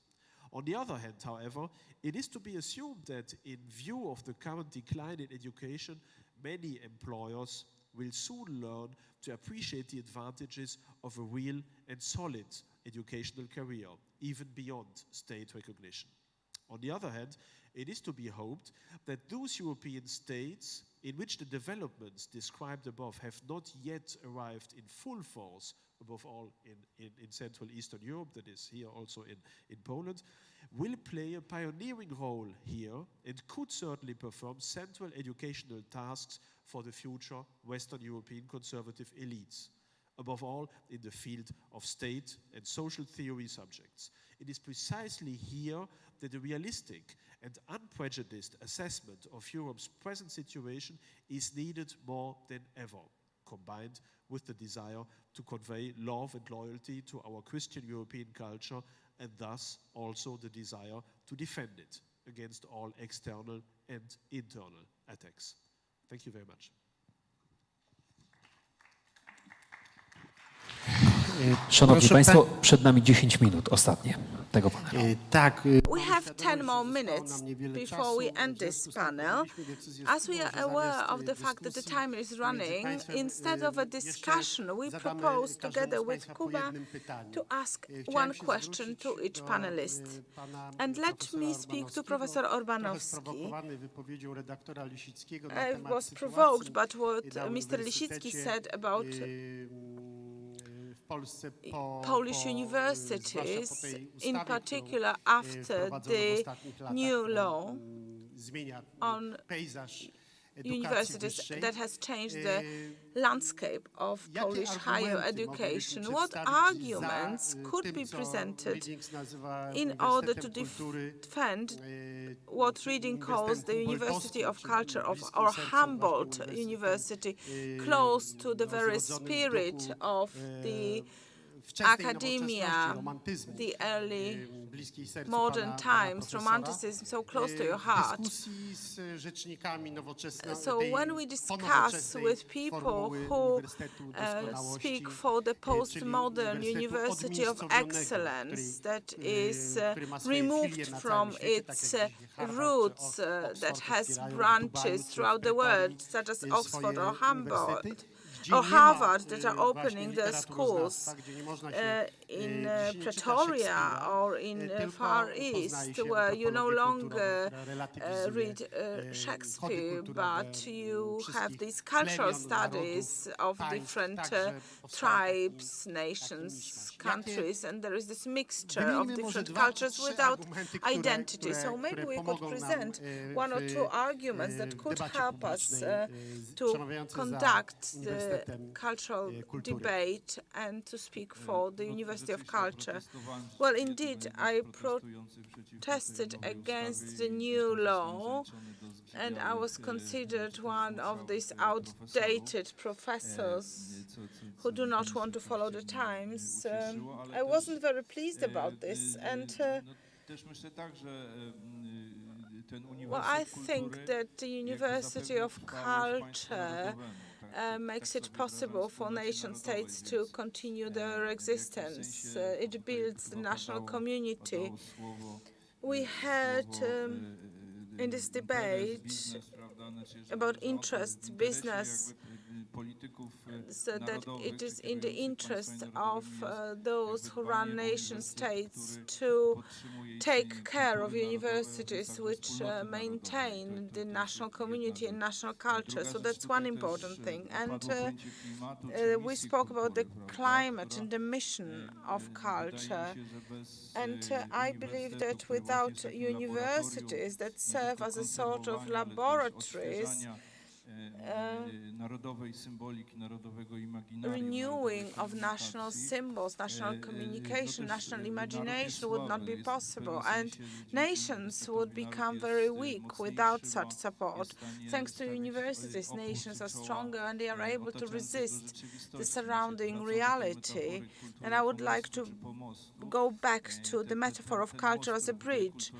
Well, the bridge built by national culture prevents us from the stormy waters of reality, the dangerous chaos that we are surrounded by. It brings some order into reality and makes it possible to move towards future. So without strong, attractive, proud culture, national culture that would be based on universities of culture, of humanities, of literature, that brings up a young person to become an aware member of community. There is chaos and there is space. As Paweł Lisicki said, well, when there is empty space, other communities, national or supranationals take their place. I would like to ask Mr. Noworyta whether when you discuss with Mr. Lisicki, you do not overestimate the business power of Netflix and other global distribution networks. I would like to disclose, we spoke in private, and you spoke about one Polish producer who was successful, but he had someone responsible for minorities present at the meeting who ticked off all the criteria. So how can Polish state deal with this problem? Okay, so if we have a TV series about the 15th or 16th century Poland, then we would have to tick off the criteria of political correctness. How to do that? And then another important matter. We are sometimes distrustful when we make projects that have been ordered. However, we które to bardzo restrict brzydkie określenie, ale obsługują jakoś freedom. te So potrzeby when you have istnienia produkcji projects kulturalnych, that serve the tworzenia mitów need of bohaterskich, jeżeli są building one heroic odgórnie myths, sterowane. Jak to how is it przeprowadzić? possible if this is steered? Well, if we take up this game, we shall find out. We have not started that yet, so I'm not responding directly. However, discussing with redactor Mr. Libicki, and I admire him very much. He was one of the first writers that I read in Rzeczpospolita. But if we never begin, we will just remain paralyzed, waiting for the enemies to come. We should enter the game. We should bring the story, put it on the table, and start to maneuver. We are very good in these games. This is part of our DNA. So I'm not saying that the Netflix is the kingdom of heaven, but let's imagine that for many, this may not be appropriate, but for many, many days, #1 on Netflix worldwide was Polish production, 365 days. This may not exactly be what we want to promote, but it shows that sometimes you do not need a lot to be successful. I'm not saying that we should make a prequel, a sequel, but we should take on the game. Without being in the game, we will always feel threatened and replaced. The Cultural Revolution is coming, but conservative formations always thought the Cultural Revolution was coming and that you had to face up to it. So always conservative thought had to face up to some sort of revolution. And indeed, we do not have a conservative literary prize, that's true, but maybe we do not have enough novels that could be discussed and evaluated. What Louis said is that we do not need writers who write Catholic books, we need Catholics who write good books. So, in other words, the conservative formation is sometimes forgetting about the factor of quality. So sometimes we think we are just, morally just, and we do not need to be of high quality. So that's the problem. So once we start to negotiate with Netflix or any other distribution network, let's not make Netflix into the main enemy or main target. So if we speak to any other international partners, they will say, so what is the effect of scale of this project, of this story, of this hero? Can it be scaled? What is the quality of this? What is the emotional potential of this story? What feelings is it to evoke? And if this equation is positive, then we can start playing the game. We should start to attack. A question to Mr. Lisicki. For many years, also journalists have been speaking about media houses as a problem. This may be very down to earth, very practical, but something that is a very heavy weight on the media market. The media houses are also part of a certain ideological setup. Well, this is not the place or time to speak about this, but referring to what you have just said, I think it was yesterday that I wrote an interesting bit of news. The gigantic revenues of the biggest media house in Poland is someone who was the main advisor of Ryszard Petru and later Robert Biedroń. So he is a political activist present in the main portals, writing texts, and I'm not sure what was it's Jakub Bierzyński, right? That's his name. Well, I didn't want to mention the name, but it is a certain phenomenon. So it is a rather insane situation where the head of a media house is taking part in political campaigns. Before Ryszard Petru, there was someone else, then Ryszard Petru, then Wiosna of Robert Biedroń, and at the same time he is responsible for gigantic funds, because media houses are intermediaries between companies that spend money on advertisement and the media that receive these funds. So this may be a very blatant example, but there it is. There are many more.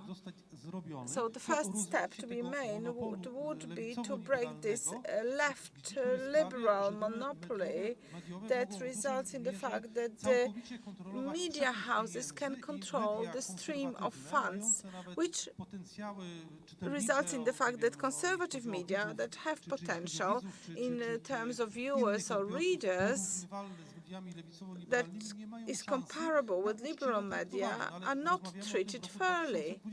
But we are speaking about this in 2020, and well, I don't see any change here. Well, we have to end right now, so the very final remarks, please.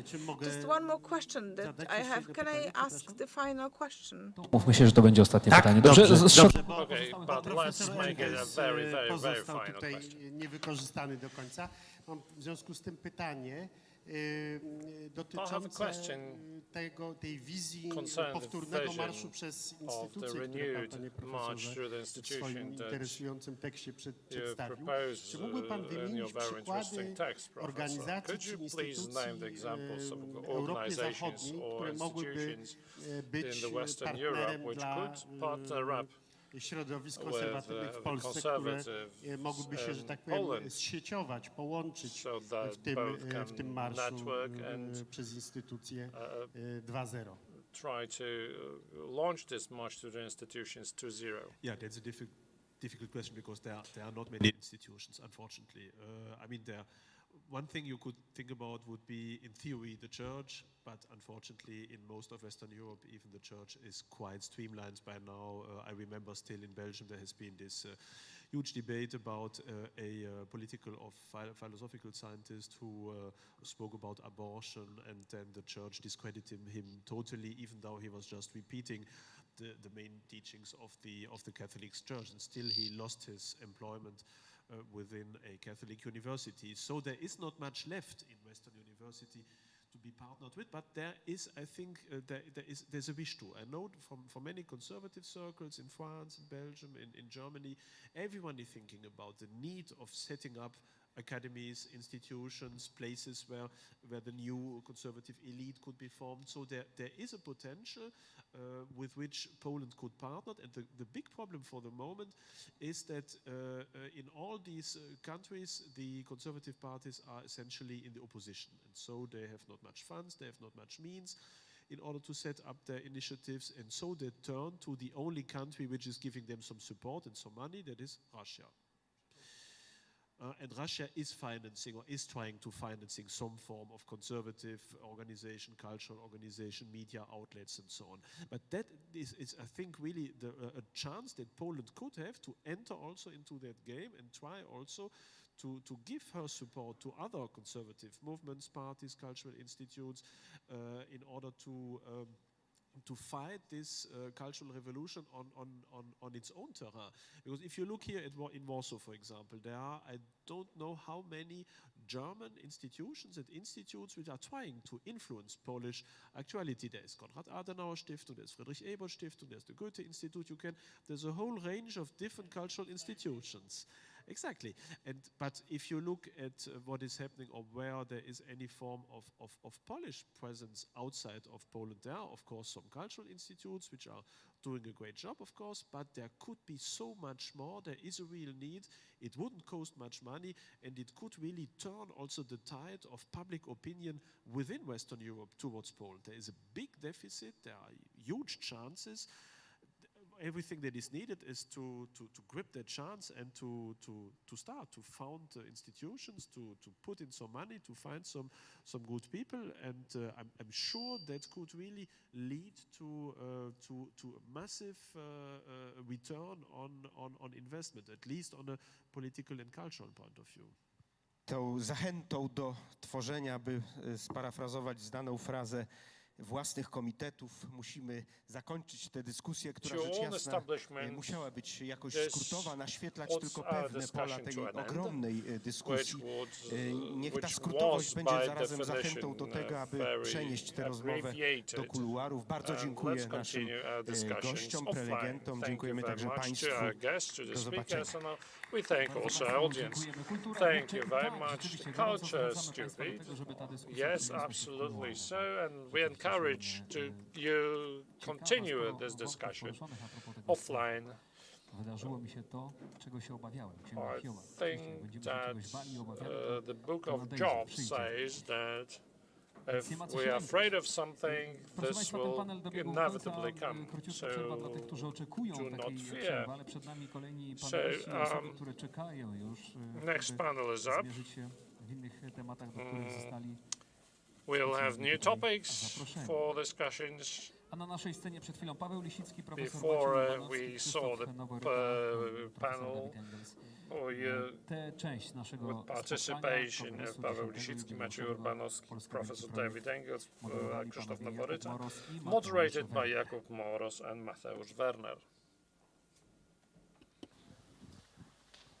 Przygniata się na szczęście to, co wypadło.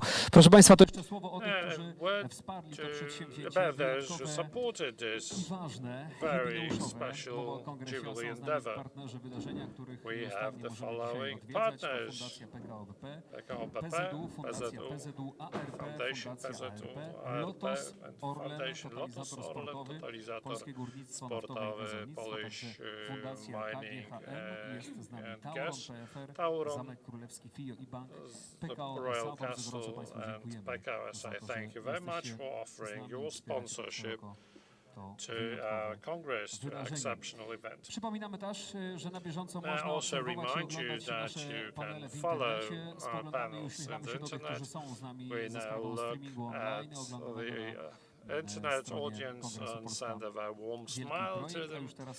We have the internet stream from Poland, a great project of Poland. And now we swiftly move on. Green conservatism, green Europe. This panel is up now, featuring Mr. Sławomir Mazurek, Przemysław Barsz and Piotr Abramczyk. The panel will be moderated of this part. The panel will be moderated by Grzegorz Górny. Please join us on the stage.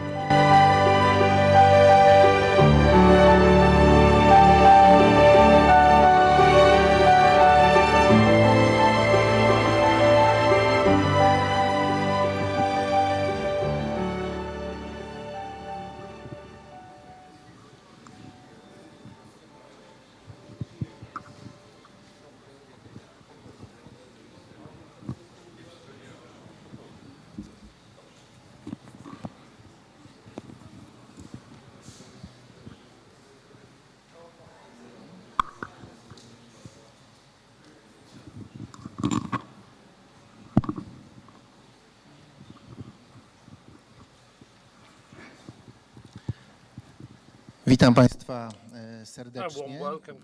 Dziś podczas swojej południowej mowy tutaj na kongresie pan premier Mateusz Morawiecki poruszał kwestię ochrony środowiska, kwestię ekologii, rozumianą jako jeden z zasobów społecznych, który będzie decydował o rozwoju Polski i Europy w najbliższych latach. I właśnie kwestii ochrony środowiska chcielibyśmy poświęcić ten kolejny panel, w którym wezmą udział pan Sławomir Mazurek, główny ekolog Banku Ochrony Ochrony Środowiska, były wiceminister środowiska, pan Piotr Abramczyk, prezes Zarządu Polskiej Filii Światowego Ruchu Katolików na Rzecz Środowiska oraz pan Przemysław Barszcz, prezes Polskiej Fundacji Przyrodniczo-Leśnej. Panowie, kwestia ekologii czy ochrony środowiska uchodzi dzisiaj za taki swoisty protektorat ideowy lewicy. Bo mówimy ekologia, myślimy lewica. To się jakby tak automatycznie samo narzuca. I sprzyja temu fakt, że dzisiaj chrześcijaństwo jest często oskarżane, że właściwie odpowiada za degradację ochrony środowiska.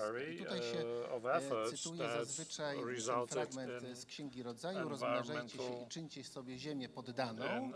I to właśnie czynienie sobie ziemi poddanej to jest takie wezwanie do eksploatacji przyrody, która odpowiada za tą dzisiejszą degradację środowiska naturalnego. I czy rzeczywiście można uważać tą antropologię judeo-chrześcijańską, biblijną, za odpowiedzialną za tą degradację? Jak w ogóle ma się chrześcijaństwo do idei ochrony środowiska?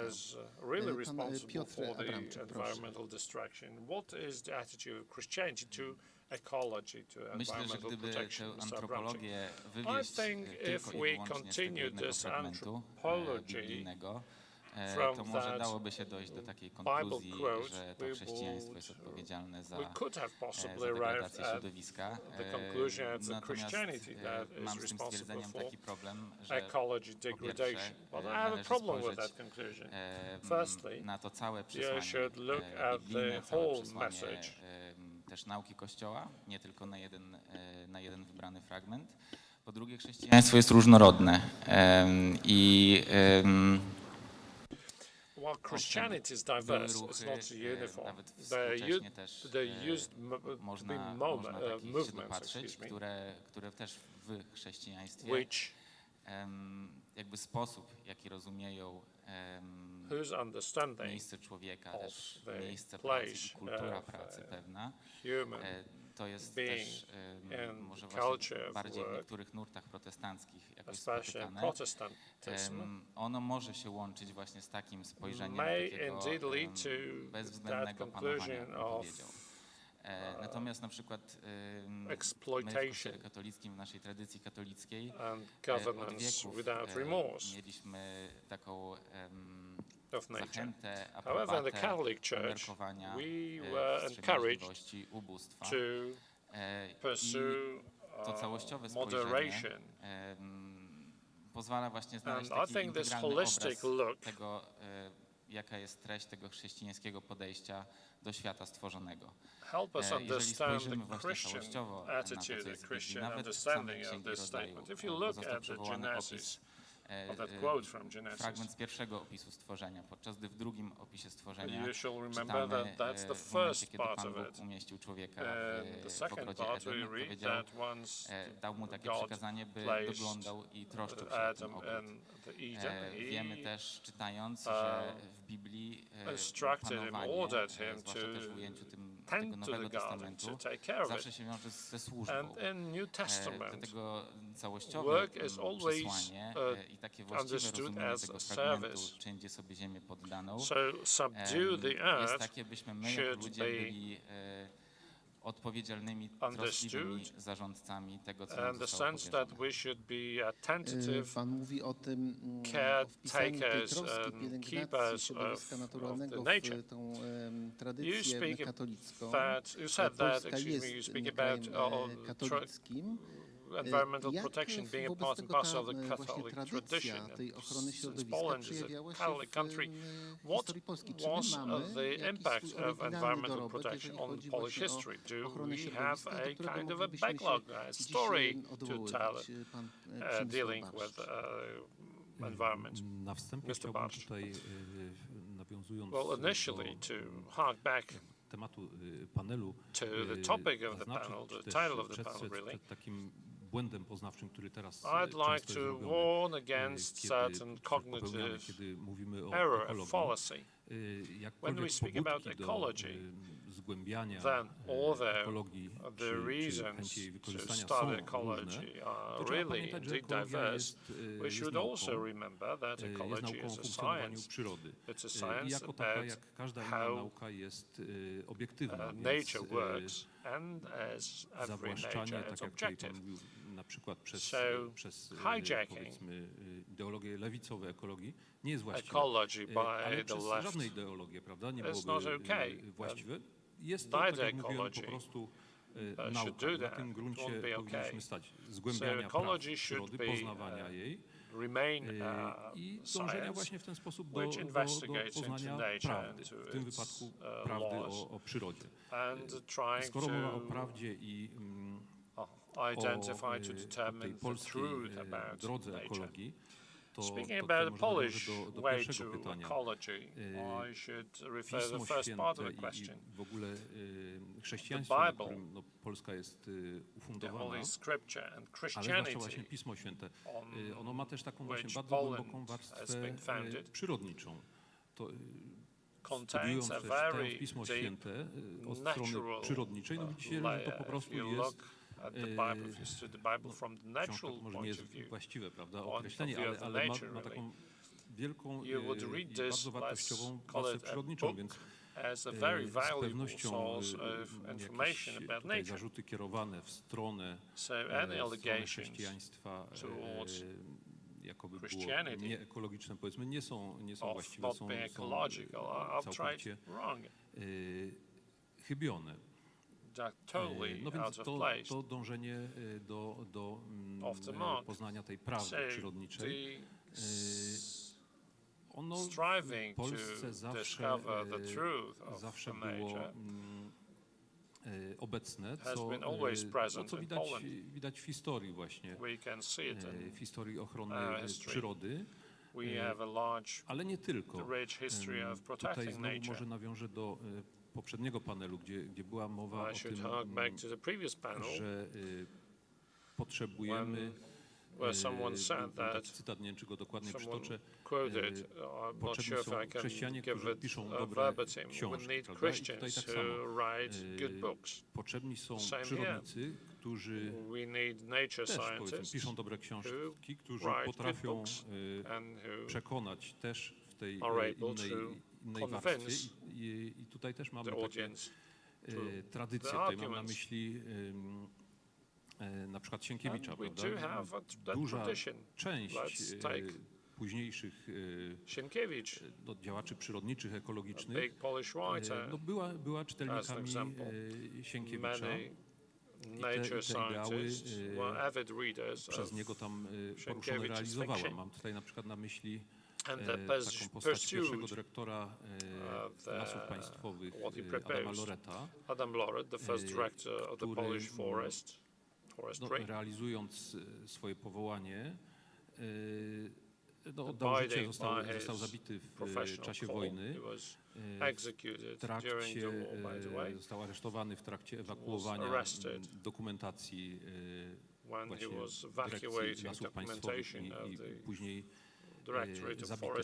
A dlaczego o nim mówię? Bo też nawiązując jakby do tego dzisiejszego sporu, powiedzmy, próby jakby zawłaszczenia sobie przez ideologię ekologii i wykorzystania jej w celach ideologicznych, to chciałem pokazać, jak kiedyś właśnie na przykładzie osoby Adama Loreta, jak takie spory wyglądały, ponieważ on toczył na przykład spór z profesorem Władysławem Schaferem o Puszczę Białowieską.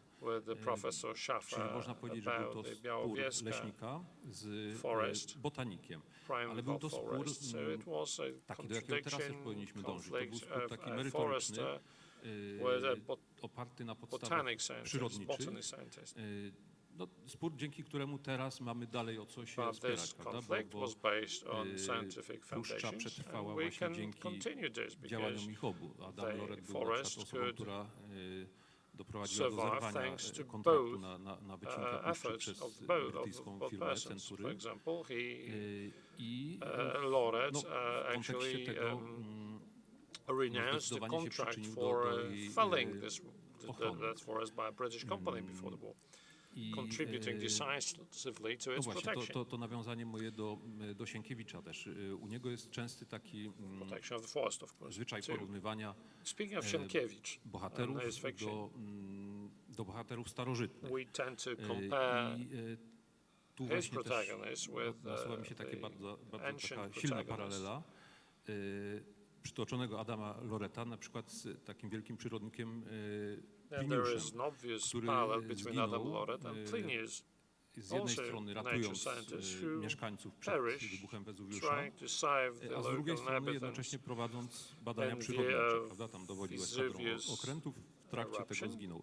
I tutaj no, He taka was sama commanding a squadron postawa of warships and he was killed właśnie in the z process. Adama Loreta. And Adam Loret actually did Jest z pretty nami much the same, pan trying to Sławomir Mazurek, który safeguard things przez and people. długie lata Sławomir był bliskim Mazurek is with us. współpracownikiem He's been profesora close Jana collaborator Szyszki, of Jan którego Szyszko, dzisiaj obchodzimy late pierwszą professor Jan rocznicę Szyszko. śmierci. For many years, Jan I Szyszko, pan professor Jan profesor Szyszko died Szyszko last często year. też odwoływał się do And he tradycji polskiej myśli referred very sozologicznej, often bo tu to też warto zwrócić Polish uwagę na takie rozumienie, sociological którego często nie mamy thought. w naszej świadomości, że ekologia to jest właśnie ta nauka o ekosystemach, natomiast nauka o ochronie środowiska to jest sozologia i tutaj Polska wniosła nieoceniony wkład do historii tej nauki. Tak, to prawda. Dzisiaj mamy pierwszą rocznicę śmierci pana profesora. Co ciekawe, umarł w momencie, kiedy wybierał się do Puszczy Białowieskiej, więc Puszcza Białowieska była tą ostatnią podróżą, do której nie doszło, jeśli chodzi o profesora. To, co istotne jest i to, co jakby tutaj padło, i to odwołanie do Księgi Rodzaju, bo też profesor bardzo często mówił o tym, że czyńcie sobie ziemię poddaniu, cytując Pismo Święte. Bardzo często jest przedstawiane właśnie jako to narzędzie do panowania takiego negatywnego, do wyzyskiwania zasobów naturalnych ziemi, do takiego nieracjonalnego użytkowania zasobów. Ba, to co się pojawia wcześniej, rozmnażajcie się. Dzisiaj jest powodem, może być powodem w niektórych miejscach do wstydu, ponieważ ostatnio w Kanadzie pojawiły się billboardy, które mówiły to, co może zrobić najlepszego dla swojego pierwszego dziecka, to nie mieć drugiego. Czyli ta depopulacjonizm, który having more than one child is sometimes popular. Depopulation has been actually discovered as a trend. This harks back to the Malthusian theory that there is too many people on Earth, which is still pursued on behalf, or rather in the name of protecting the climate. And conservative thought gives stands in firm contradiction to that. Fulton, for example, offered contradictory statements. So when we look at the history of Poland, beginning with the first laws that kings enacted, for example, protecting the Polish bison or banning illegal hunting instruments, we see that we have a rich history of such acts, and I think we were quite involved in what we call today sustainable growth, conserving nature for the benefit of the next generations. And late Professor Szyszko referred back to the history not only of Polish but also German foresters, especially in the Saar Coal Basin, who proposed that if you fell trees, you should plant new ones in the same number, the same amount. We also speak about the replacement of generations. There is this right of humans to live, following the Pope John Paul II, and also to the right to live in dignity and good conditions. This is what was the guiding thought for the professor. In the period of Polish transformation, we succeeded tremendously in reducing the CO2 emissions into the atmosphere by restoring natural resources. I wrote a dissertation at the Mining Academy about Tarnowskie Góry, showcasing the dramatic transformation of Silesia in the past decades, which is hardly appreciated nowadays. Prime Minister Morawiecki referred to the starting point, the point of departure, and the great effort that we made ever since. We have a very rich ecological school and eco-philosophy to support it. My alma mater, Kardynał Wyszyński University, saw Professor Dołęga, who spent a lot of effort promoting the policy of John Paul II concerning the civilization of love and peace, where the solidarity, which is very important, and if you combine with the right ecology. The problem with the leftist ecology has the problem of the place of humans in that. They regard humans, they regard the man as a big disruptor, as a big destructor. So Professor Dołęga and Professor Szyszko both yield a large group of PhD students and doctors.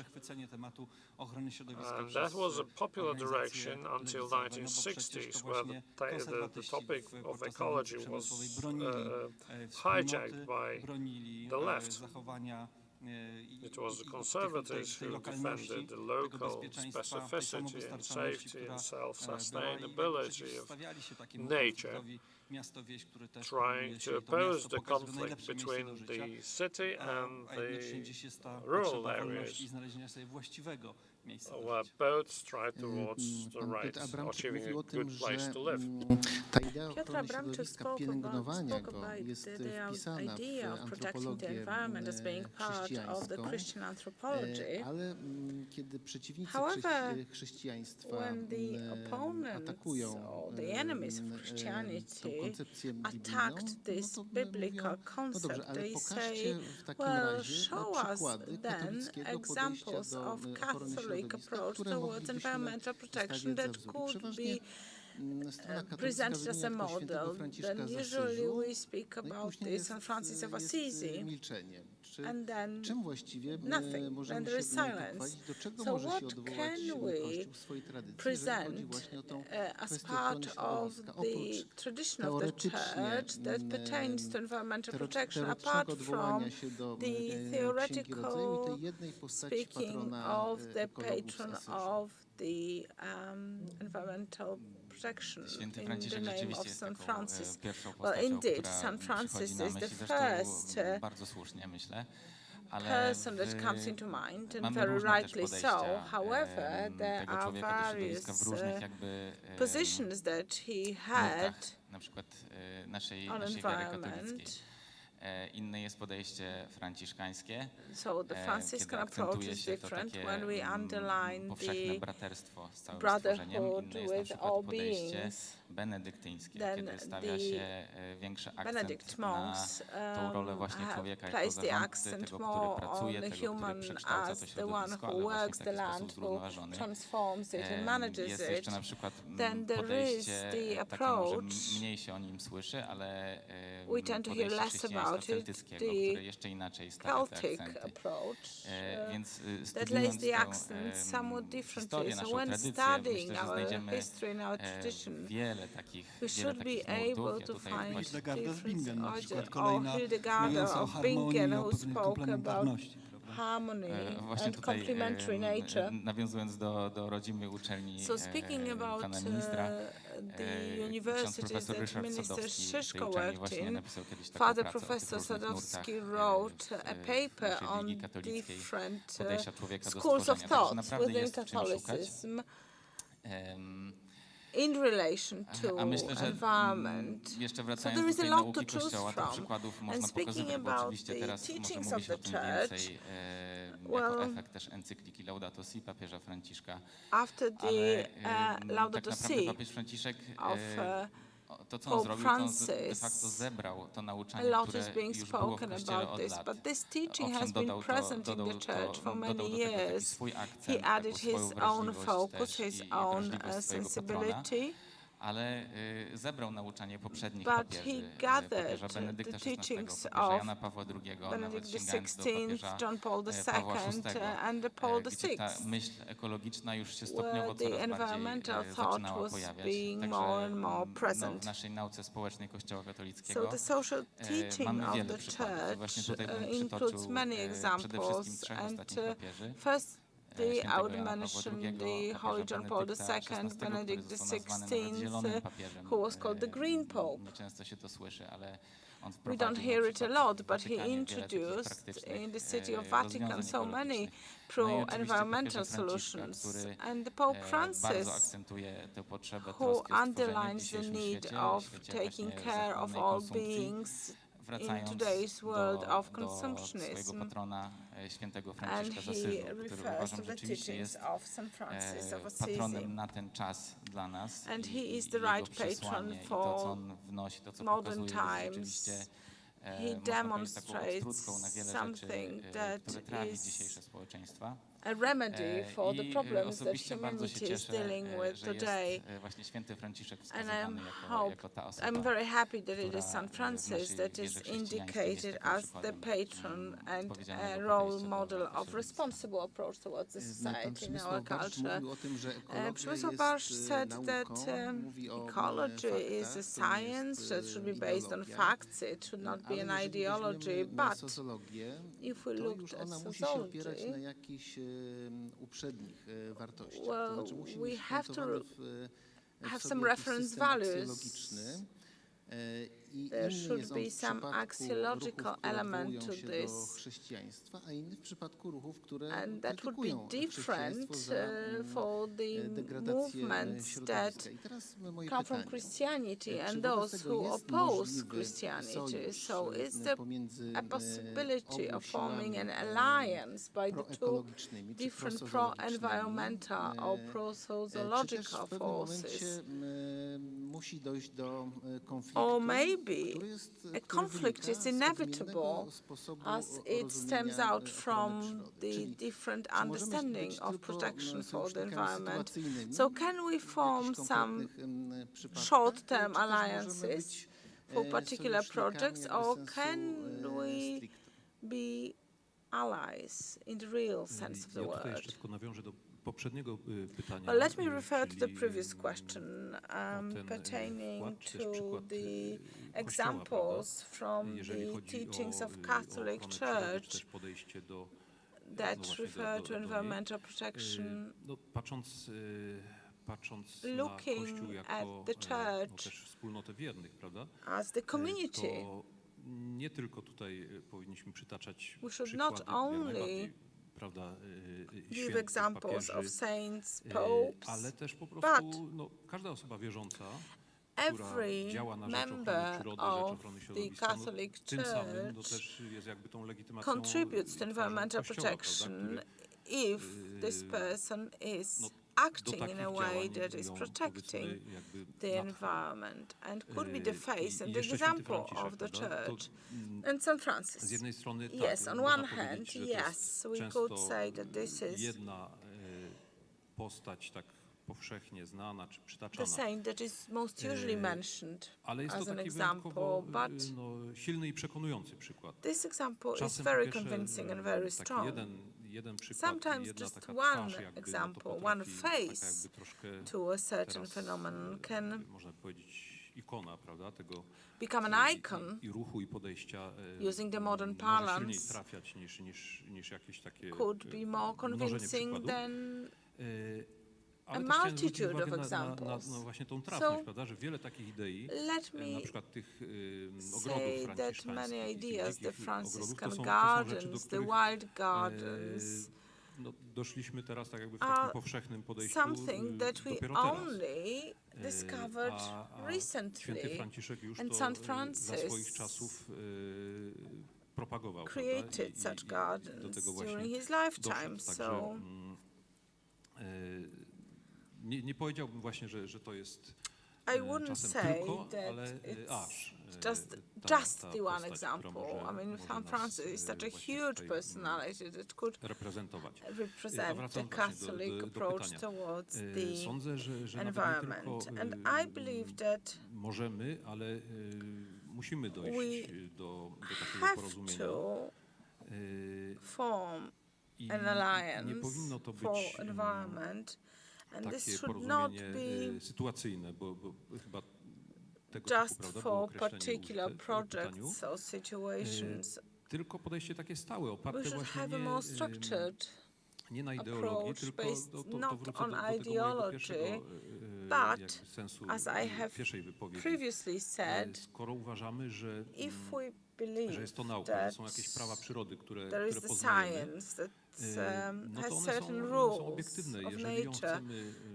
chronić z jednej strony, a z drugiej these strony rules z should niej be objective. So if we want to korzystać, protect the nature możemy and rozmawiać o also takich szczegółach jakby use merytorycznych czy technicznych, it to our ale advantage, sama idea there should no, be dla wszystkich, ways in which we could agree. nie wyobrażam sobie podejścia takiego, Because I cannot że nie imagine mogłaby a być jedna. situation where Jeżeli ktoś we should no, disagree. jakby od tego się wyłamuje, czy mówi, że tą If ekologię someone można says that na różne sposoby rozumieć, to, no to wydaje mi się, że nie do environment końca could on be z looked kolei at in rozumie different ways, I'm afraid this person samą ekologię doesn't really czy believe przyrodę. what it is about and what nature is.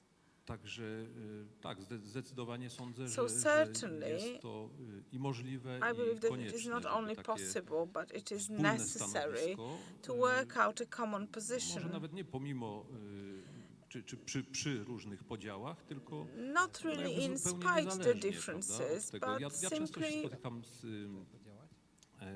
różnymi osobami, z którymi mówię o przyrodzie i because when we speak niekoniecznie about jakby, nature poruszanie jakichś wątków with various ideologicznych czy people, we do światopoglądowych not need to gdzieś mention tak bardzo od ideology siebie się or rozdzielających jest konieczne, prawda? Jeżeli mówimy o przyrodzie, to it's mówimy not necessary. o When we przyrodzie speak about i nature, we speak tutaj about można nature, dojść and moim zdaniem there do konsensusu. we can Jest certainly on reach konieczny, a bo jeżeli consensus, chcemy chronić which is przyrodę skutecznie, necessary, to because if we no, are nie to do końca się to effectively da protect zrobić w ten nature sposób, że jedna or the strona environment, we narzuci cannot drugiej, do czy też it stron może with być więcej, one prawda? party Na dictating jakiś solutions to sposób the other, prawem, czy powiedzmy no, swoją przewagą. be it by law or Żeby simply by te działania były force. skuteczne, to In po order for prostu, such activities to be no, muszą effective, zdobyć akceptację. Trzeba they need to be przekonać się accepted. wzajemnie do You tego. need to convince your partners. Ten konsensus, czy to Indeed, porozumienie więcej niż such a consensus, jakiś such sojusz an jest możliwy, bo agreement z tego, co or mówił an pan alliance Sławomir should be Mazurek, possible, because from what to Mr. można Mazurek has wyciągnąć said, wnioski, że niekoniecznie. we Jeżeli can mówimy o see tym that podejściu it's not necessarily depopulacyjnym, so when we talk antynatalistycznym, about które jest the niezgodne z antropologią, z nauczeniem approach chrześcijańskim, that no to można się says that zastanowić, the czy earth is taki overpopulated, sojusz that we jest should not rzeczywiście promote możliwy. birds. Ja bym We chciał, start żeby to było wonder tak, whether jak such an alliance could ever be possible. przedmówca, prawda, ale problem Well, jest I would like postmodernizm, to który agree with the previous speaker, but postmodernist ideas are an obstacle here. It redefined the words and their meaning. So when we speak about ecology or environmental protection, well, ecology is taking care najpierw musimy ten dom określić. of your own home. So first we need to define what we understand as this home, what is the role of mankind, what is the purpose of mankind. And when we speak about the simple elements, the processes that are underway, ecology studies consequences of certain activities or lack of activities. So in Poland, it is also a problem of educating. We are often looking only from the point of view of biologists. We are not looking at the ecosystems and the changes in the numbers of certain populations. zmian klimatycznych, dotyczy climate changes are focused upon. We talk about what we need to do in order to adapt to extreme weather phenomena, as this is where problems appear. When people talk to one another, they often use a totally different definitions. And at the end, yes, it should be possible to agree, or maybe even at the beginning, because when we want to decrease the influence of mankind on the environment, if we want to reduce the use of plastic, I think we could agree there. We spoke about this before the panel, that plastic was considered an environmentally friendly product back in the 1970s. Now we know that microplastics are pollutants. So when we talk about decreasing the use of plastic and other things, we could agree. But when we speak about more detailed things, when we discuss mankind and its role, and we have the Bible that defines the cultural code of Christianity, speaking of the role of mankind, and it requires us to protect balance and respect and love. But when we speak about neoliberal or neo-Marxist ideas, then it is very difficult to agree. So you could manage this, but we have to be aware of all the differences and all the elements. In 1991, during the summit in Rio, world leaders already admitted that we have a problem with access to water, with the extinction of certain species. This was the basis for different conventions and reports made by the United Nations. And in 2020, we are still faced with similar problems, where we spend billions on meetings, conference reports. It's always better to talk than to fight, but we can see that there may be this fundamental misunderstanding. It may be the question of definitions. However, it seems that we make a step forward, and then we are still far from agreeing. Some people thought that the Minister of Environment is just looking after flowers and butterflies. No, this is also the question of the economy, of protecting our natural resources, of multiplying our natural resources. But when we speak about sustainable development, we do not always understand the same thing. Sustainable development is not a left thing. Well, isn't this a problem that a certain vision of mankind hides behind these different concepts? Po części pewnie tak, ale zgadzam się tu właśnie z przedmówcą. I do agree with the previous speaker. Myślę, as regards definition. Często dochodzi do takich sytuacji, I think that what we see very often in the modern dialogue or communication, kłócimy się nieraz ze sobą, a jesteśmy po tej samej stronie barykady. Problem jest w tym, że on the same side of the fence. Tak jak Because the problem is that we do not define the notions. Ecology is immediately associated with the left thought. And Przemysław said that ecology is a science, it's something objective. And there are many more such notions. To jest taka moja obserwacja. So that's my observation. Że wracajmy do znaczenia pojęć. Let's revisit the meanings of notions. W czym konkretnie się zgadzamy, w czym się nie zgadzamy. And try to establish what we agree about and what we disagree. O kulturze spotkania. Pope Francis said about the culture of meeting. As Christians, we should represent the culture of meeting, and his encyclic, the word dialogue is referred to on more than a dozen occasions. And I believe that this can be built the best way when we have the notion of szczególne miejsce tutaj zajmuje ta identity. Chrześcijańska wizja człowieka. Jeżeli wiemy, na czym stoimy, z czego wychodzimy, jakie miejsce właśnie ma człowiek wobec świata, wobec Boga, we come from and what tasks we have for the world and for God, we can be absolutely open-minded. We don't need to convince anybody. We just give testimonies. We look for solutions. We look for joint path that we can tread on together. The three last posts that you mentioned spoke about ecology of men. lewicowych ekologów, to tam takie określenie w ogóle się nie pojawia, ekologia człowieka. Notion of ecology of men is absent.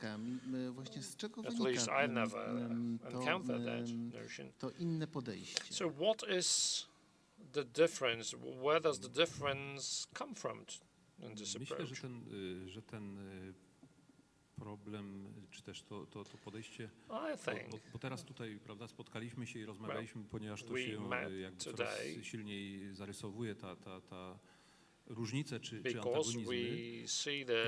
antagonizmy. Natomiast no ten rozdźwięk zaczął się już chyba bardzo dawno. Ja pamiętam, oczywiście zaczął się pewnie dużo wcześniej, ale pamiętam, kiedy jeszcze jakby w ogóle nie było o tym mowy, o takim podziale. To środowisko przyrodnicze raczej było takie bardziej jednolite, a już wtedy pojawiały się właśnie głosy, to co mówił tutaj pan minister o tym ograniczeniu rozmnażania, czy też nawet w ogóle takie, pamiętam, hasło na konferencji przyrodniczej, która była ornitologiczna, także jakby zupełnie czemuś innemu poświęcona, ale przewinęło się tam hasło takie stop rozmnażaniu. Stop multiplying people. No to już jest taki jakby troszkę błędne podejście, bo wyklucza człowieka ze świata przyrody, którego jest częścią przecież, prawda? Przecież jesteśmy jednym z gatunków, który tutaj żyje, jest częścią tego ekosystemu ziemskiego i w takiej perspektywie chrześcijańskiej ma swoje miejsce, ale też nie powinno się tego rozdzielać, prawda? Ale w takiej czysto jakby przyrodniczej tak samo, jeżeli chronimy jakieś gatunki, środowiska i tak dalej przed zanikiem, chcemy im stworzyć dobre warunki do życia, nie powinniśmy wyłączać z tego człowieka i tak jak to robimy, czy staramy się robić właśnie w przypadku innych gatunków, to powinniśmy dążyć do tego, żeby to był taki spójny system, w którym każdy ma swoje miejsce i tą swoją rolę. Because in nature, every species has its role and place, so excluding people from that process is absolutely wrong in scientific natural terms. I'm puzzled by ci działacze ekologiczni, którzy bardzo dużo mówią o naturze, w momencie, kiedy się mówi o prawie naturalnym, od razu zaczynają protestować. I to jest coś zadziwiającego. Akceptacja dla natury i negacja prawa naturalnego, chociaż wydawać by się mogło, że jedno wypływa z drugiego. Jak to w ogóle pogodzić? To jest to pewnego rodzaju schizofrenia, prawda? Jeśli mówimy o tych procesach, o prawie naturalnym, znaczy to, co warto powiedzieć, mówimy o przyrodzie, mówimy o ekologii, znowu poruszamy się między pojęciami. I kiedy mówimy też o człowieku jako elemencie przyrody, ale trzeba pamiętać, że jednak człowiek tworzy, siedzi pan premier Gliński naprzeciwko mnie i to jest Prime Minister, Deputy Prime Minister Gliński is watching at me right now, sitting opposite. Ma za sobą doświadczenie, pan premier ma za sobą I believe that Mr. Gliński has also ecological background. Też kiedy patrzymy na tą kulturę współczesną, kiedy wcześniej We mieliśmy can panną kulturę, unite przypadkowo właśnie nature to with zostało, culture. mam wrażenie, połączone, to nasza jest odpowiedzialność w tym, żeby We bear tak responsibility prowadzić rozwój, że to nie jest tylko dyskusja o zielonym konserwatyzmie, to nie jest tylko dyskusja właśnie o kwestiach praw przyrodniczych, o prawie naturalnym, ale też to jest kwestia przełożenia tych elementów, tej aksjologii The point is how to transfer those axioms to the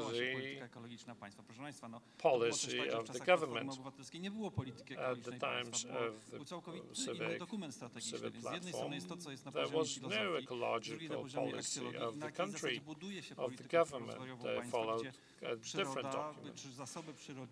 So this is very decisive for the natural resources. Whatever surrounds us has its meaning and its purpose, and we want to conserve, to preserve it. But in order to do so, we need to educate, we need to rear next generations and make them sensitive to the beauty of nature. We must not look at ecology from the biological perspective only. We should also consider the processes, how we actually build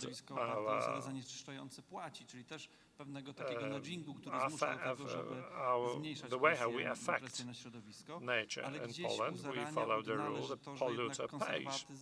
So that's the baseline. And conservatism and socialism do differ in this regard. Both have different version of the man. In order to strike common ground, we need to decide about the things that are decisive for the well-being of the citizens, of our people, of the next generations. Only this way can we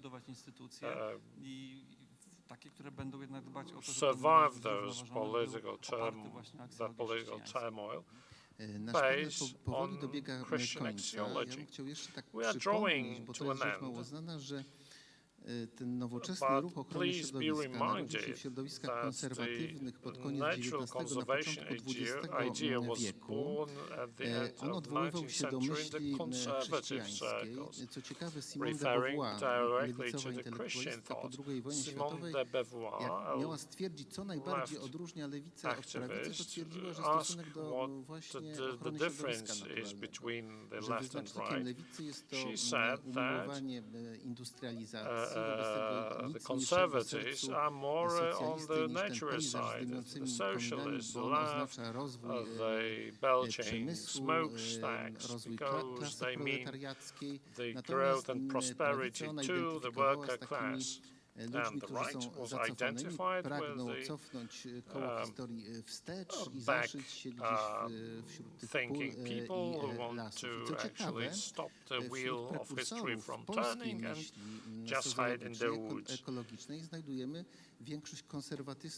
Most of the Polish conservatives, even National Democrats, by the way, I saw a book here, the book stand, of the author of the first ecological manifesto in Poland from 1913. He was an activist of national democracy, one of the founding fathers of the Tatran Mountain National Park. After the war, he was one of the founders of the Nature Conservation League. Wymienić 3 nazwiska osób Contest for najbardziej you. Could you zaangażowanych please name 3 names of the ochronę people who are most które na was zrobiły engaged, największe mostly wrażenie i engaged, które or the moglibyście most polecić engaged naszym in słuchaczom, conservation of bo nature that you could nawet jak dzisiaj possibly ludzie chcą recommend wracać do to tej our audience. konserwatywnej, Because chrześcijańskiej as idei ochrony people, even środowiska, though that to nie mają żadnych when the wskazań, people nie wiedzą, want to gdzie się zwrócić, kogo czytać, więc study panowie, tak that po thought, they kolei, don't jakbyście 3 know postaci mieli whom they wskazać should takie search ważne ważne, jeżeli So, chodzi o te who are the three most chrześcijańskie czy important konserwatywne ideowe Christian źródła ochrony conservative środowiska? Personality sources of the inspiration for nature conservation? Został wymieniony, o którym chciałem I powiedzieć. think that we already referred to Bardzo one. ciekawe, zachęcam też Great personality. nie wszystko można przeczytać w internecie. Both that Siła book, słowa pisanego, które można and trzymać w I ręce, think that czuć the zapach power papieru ma of swoją siłę. paper Na printed pewno with też words warto is much sięgnąć stronger do than dorobku, what you can read in the internet. Księdza profesora Dołęgi, Also, bardzo bogaty właśnie Professor, element związany z priest, budowaniem cywilizacji Father Dołęga pokoju, miłości, jakby can w be kontrze do cywilizacji put śmierci, on that zniszczenia, list. także zniszczenia środowiska. The civilization of Odwołuję się love do tego, o czym mówił pan premier, tej in opposition solidarności. to the Bardzo civilization istotny of element that, wartości, jeśli chodzi which o is a naszą very przyszłość. significant Myślę, że też bardzo ciekawą anchor, osobą, cornerstone która in terms of cały czas żyje, values. jest profesor Grzywacz, który Professor też Żywacz bardzo szeroki is dorobek naukowy very ma, much ale alive też and środowisko he's katolickiego got Uniwersytetu very Lubelskiego. big, Profesor Zięba, także serdecznie gorąco let's polecam say, te pisma, list of które można znaleźć. scientific Też niektóre pisma products. są w zbiorze Muzeum Some of these writings are part of the not his, but the previous scientists have already been digitized, so you can really draw from the source. Co na mnie zrobiło największe wrażenie i też In my personal przyczyniło się opinion, do what jakiejś impressed me takiej, most mojego głębszego wejścia w temat. and what I pierwszą helped postacią, me jaką to bym wskazał, drill jest papież down Franciszek i jego encyklika into Laudato this Si. topic Ja was wcześniej jakoś Pope początkowo się Francis and his interesowałem encyclical. właśnie kwestią ekologiczną, też z racji mojego wykształcenia jestem meteorologiem, I'm więc meteorologist zmiany by klimatyczne były trade, tak mocno so leżały na the sercu.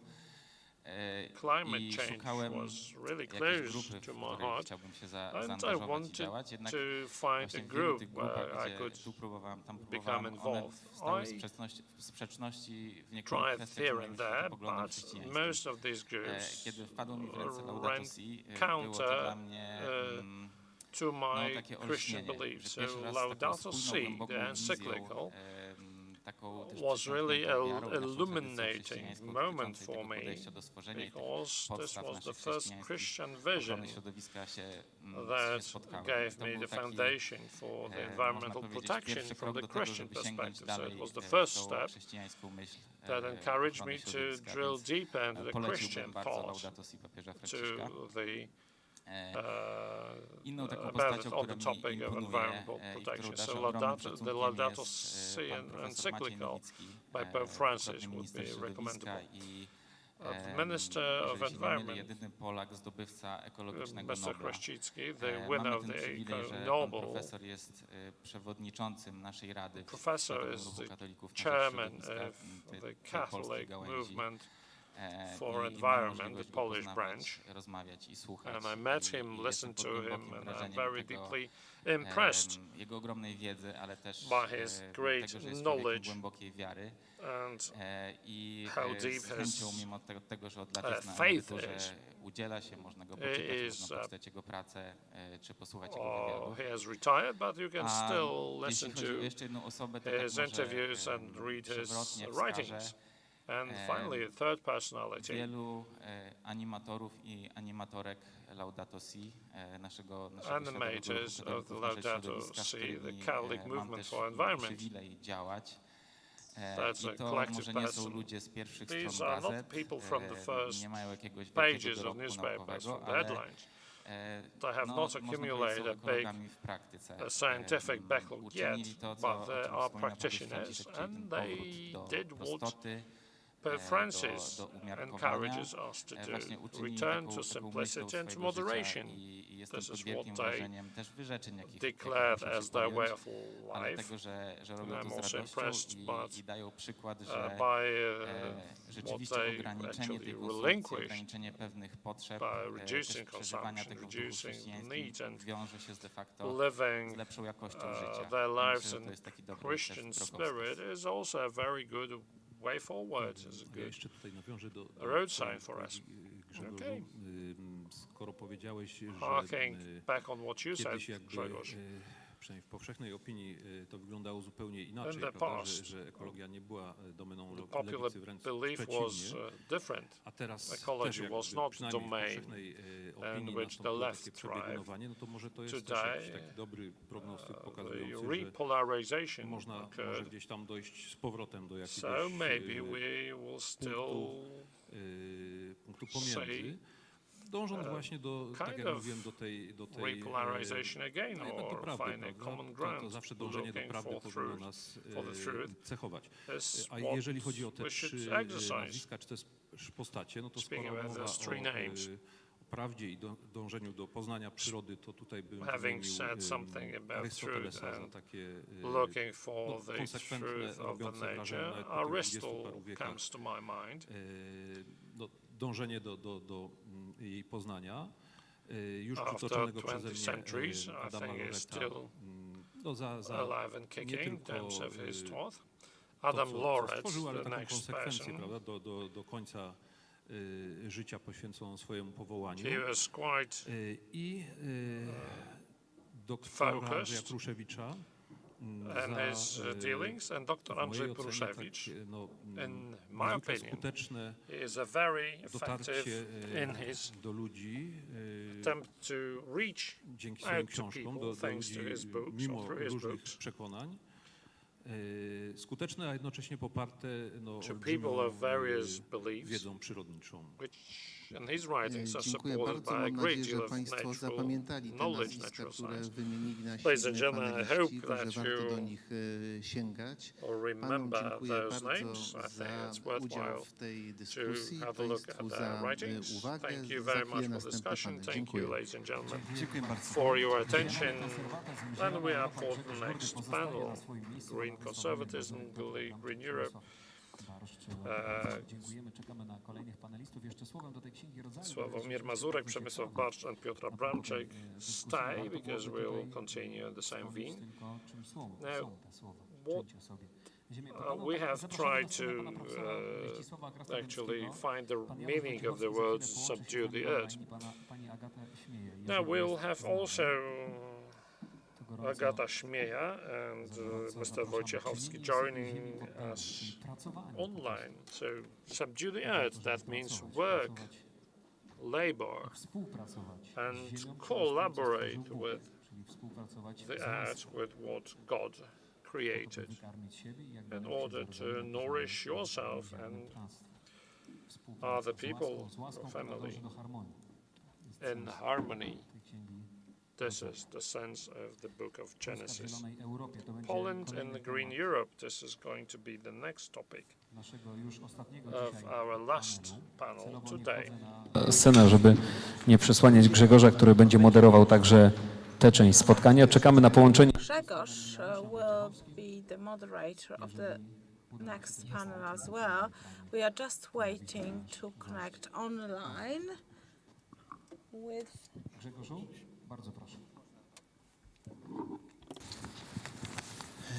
Dzień dobry, witam Państwa serdecznie na kolejnym panelu, Good który evening, ladies and będzie gentlemen. dotyczył Welcome znów to spraw another panel związanych that z pertains ochroną to the środowiska, z ekologią, a environmental nawet protection, szerzej, the bo z tym ecology, związane są but też even kwestie in klimatyczne, a wider terms, energetyczne, because rolnicze, it no w also ogóle pertains to agriculture, gospodarcze. energy. Jest z nami pan komisarz Janusz Wojciechowski, komisarz Unii Europejskiej do spraw rolnictwa, Janusz który łączy się z Wojciechowski, nami Commissioner drogą responsible for internetową. agriculture. Jest profesor Zdzisław Krasnodębski is present here. przedstawiciel Parlamentu He is the Europejskiego. representative of the European Parliament, Madam Agata Śmieja from the Na Foundation początku Clean odniósłbym się Air. do tego dzisiejszego wystąpienia Is pana another premiera panelist. Mateusza Morawieckiego, który tutaj z tej Referring to what Prime Minister Morawiecki said today że należy się przeciwstawić on this very takiemu stage, that we should niesprawiedliwemu resist podejściu an obecnemu unjust w kręgach unijnych, treatment from które the proponuje European pewną institutions, or at drogę least some dojścia do circles, which Zielonego propose Ładu, for the Green która Deal dla to Polski be jest implemented nie in a tylko way niekorzystna that is not ekonomicznie, ale po only prostu detrimental to the Polish economy, niesprawiedliwa. but also very unfair.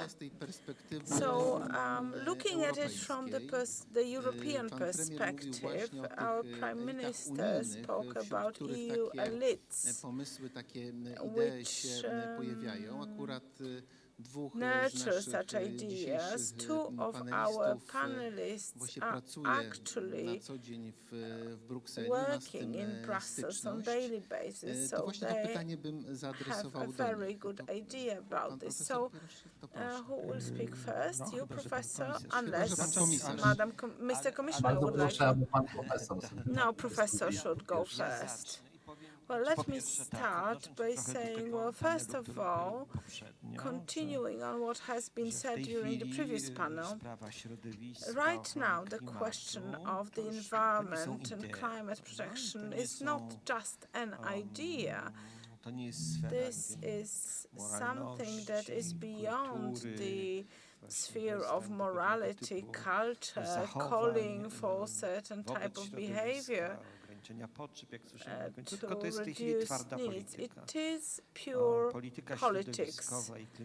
Environmental and climate policy is the very core of the political doctrine of the European Union, apart from a number of other things. And in the foreseeable future, I do not expect this to change. And then climate and environmental policy influences all the sectors of the economy. Mr. Commissioner will probably refer to European Commission. This is the institution he represents. I will speak more about the Parliament. He will also speak about agriculture, but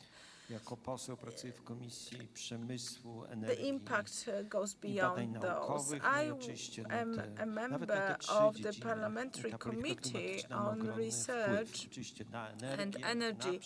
It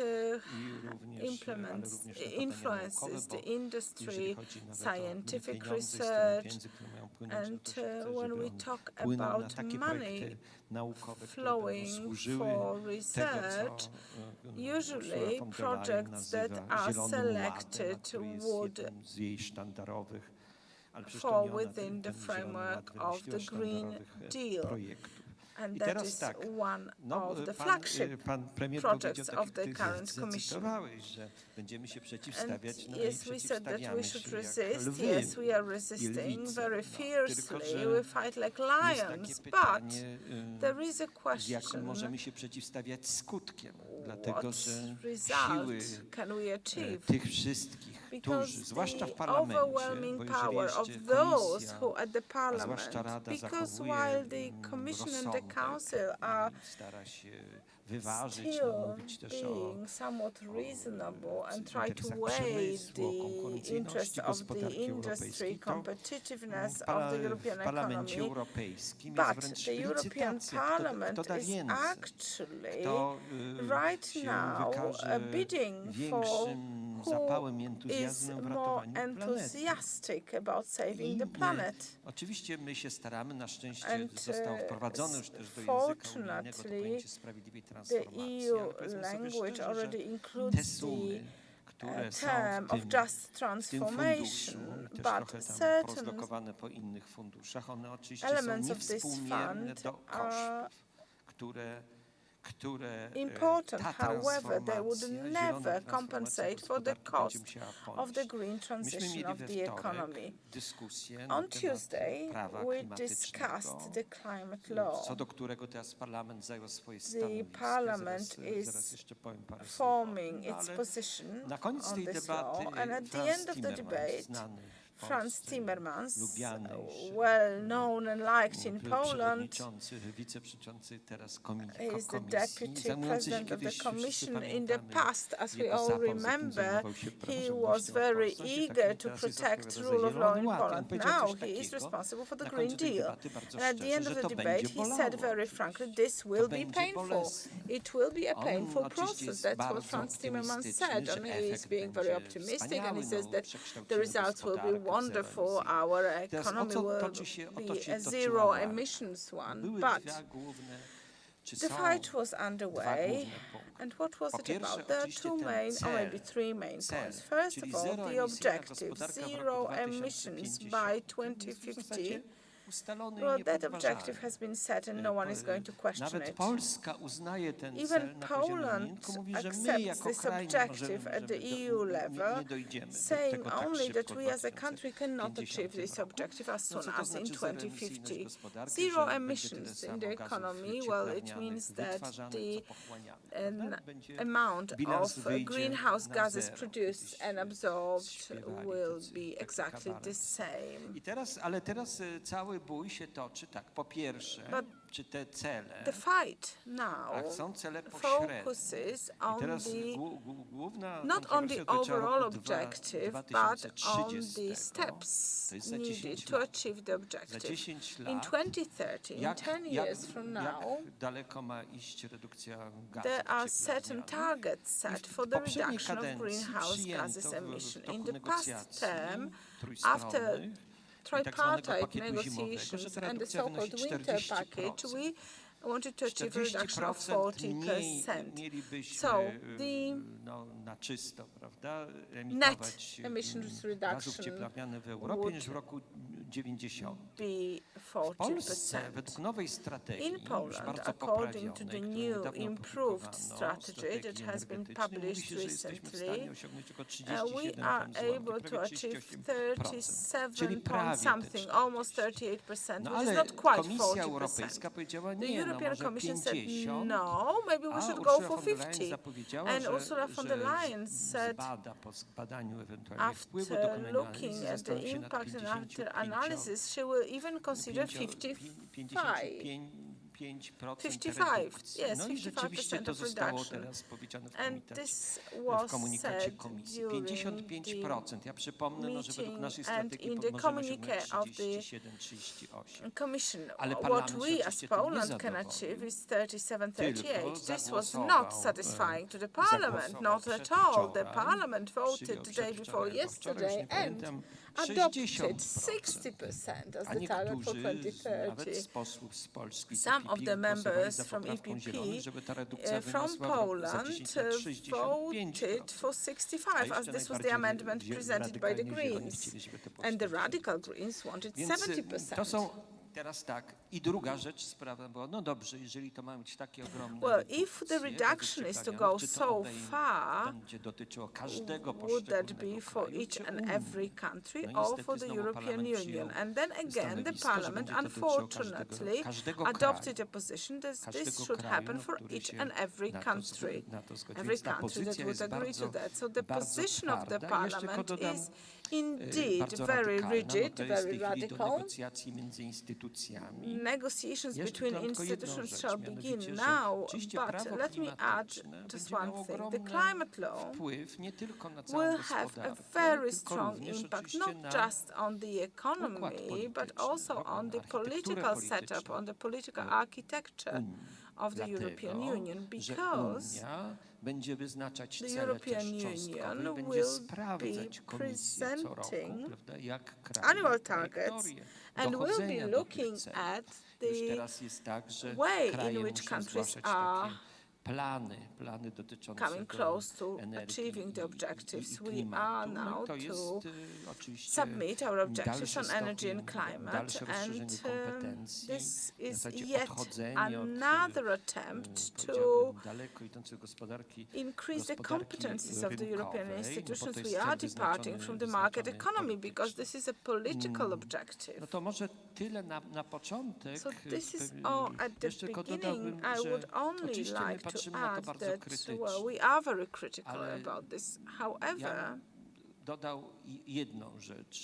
let me add just one thing. We often argue about the pace of the changes, of how the losses are to be compensated, and this is what our Prime Minister mentioned. We are not really undermining the overall aim. Zero emissions may be overdoing it, as the European economy would no longer be competitive. However, I would like to make one remark. Even though we are critical of many policies of the European Union, sometimes we think, what would our country look like without this pressure? Bez tego nacisku. To znaczy, jak długo How long jednak pani z Fundacji Czyste Powietrze, jak długo the lady from the Clean Air twierdzili, że smog to jest Foundation have to lewacki complain, and we would keep saying that smog is a leftist idea, pod naciskiem silnego lobby górniczego, and how long we would actually subdue to the very strong mining lobby.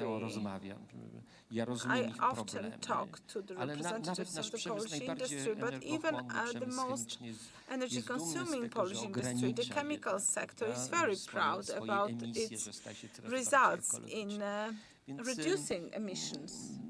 It's becoming more and more environmentally friendly. So when we spoke about these very radical tendencies that we consider dangerous, and probably the next European Council will be very difficult also in this respect. Ja trochę żałuję, bo ja uważam, że And to I my regret sami this because we as sovereign states, as a sovereign country, as Poland, Great Project Poland, we should set our own targets in relation to plastic, for example. And let me just give you an example of the situation. One of our ministers of environment came to Brussels. Plastic was discussed, the plastic tax, and he was quite appalled, saying that we are recycling in Poland, we have the circular economy, this is new costs, and he was quite surprised because most of my colleagues supported this idea, because when I walk in Polish forests, I see so much trash, and I wouldn't like to see it, not just in Poland. Also, I wouldn't want plastic waste to appear on the shore of Hawaii. So we cannot ridicule the fact that we are trying to eliminate plastic bottles or plastic straws. So yes, we were able to live without so much plastic in the past, and we should be able to do so in the future. We do not need so much plastic that it contaminates our environment. So there are some positive consequences of the pressure we are under from the European Union. But as a society, as a Christian society, which saddens me, we are not able to work out different standards of our approach towards the environment. And the reaction of some of the writers and some of our compatriots had a very negative reaction to the new law on protection of animals. Ostatnio podpisałem.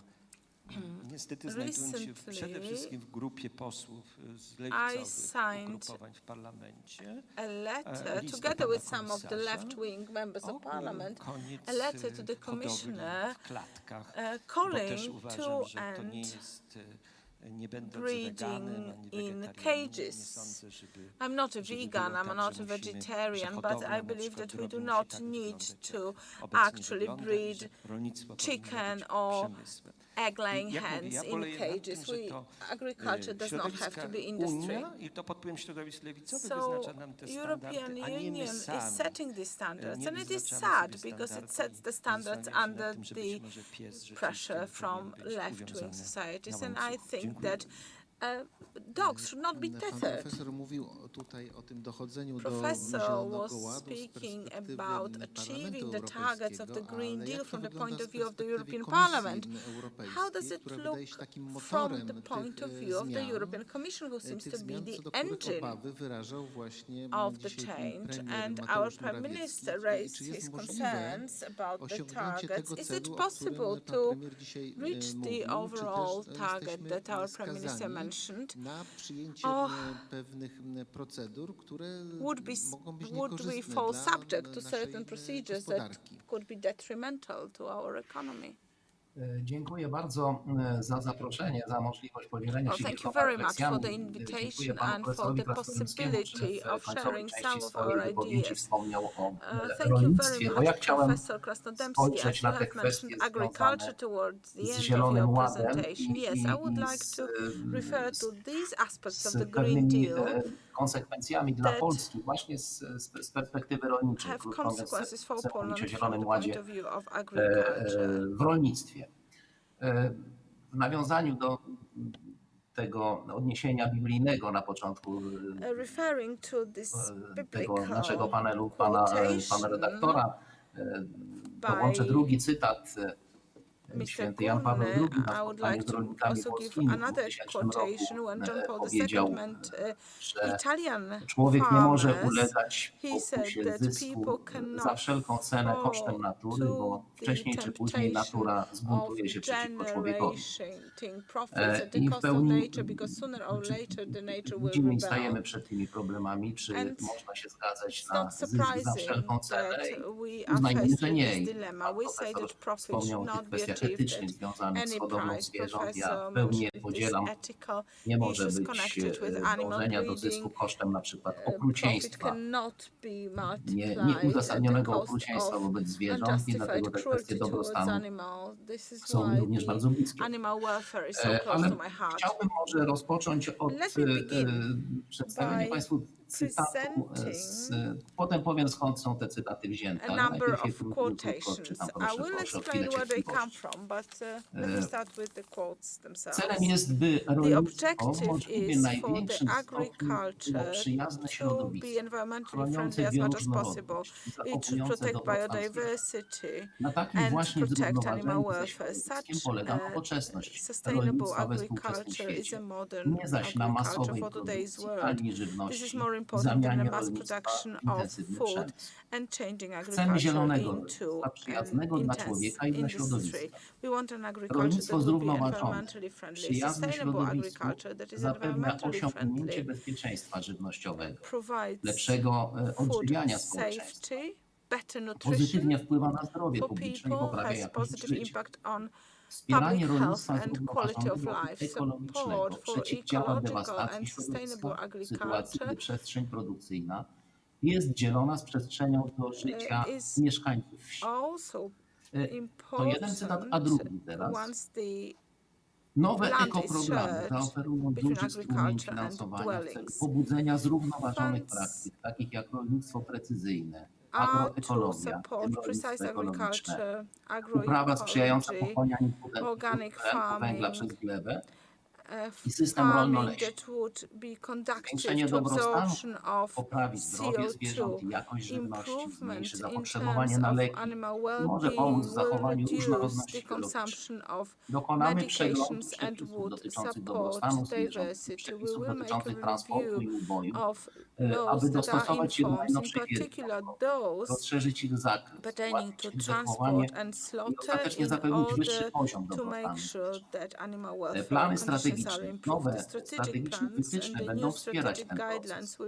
Rozważymy również możliwość etykietowania informującego o dobrostanie zwierząt w celu lepszego przekazywania wartości w łańcuchu żywnościowym i jeszcze końcówka.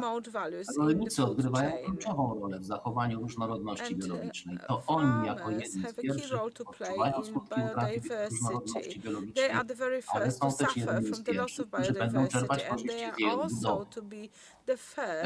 Poprawa stanu i różnorodności ekosystemów rolniczych spowoduje wzrost odporności sektora na zmianę klimatu, ryzyko środowiskowe i wstrząsy społeczno-ekonomiczne, a jednocześnie będzie skutkować tworzeniem nowych miejsc pracy, na przykład w sektorze rolnictwa ekologicznego, turystyki wiejskiej lub rekreacji. Nie będę kazał Państwu zgadywać, skąd są wzięte te dokumenty, po prostu powiem. Pierwszy fragment to jest program rolny Prawa i Sprawiedliwości 2019 roku.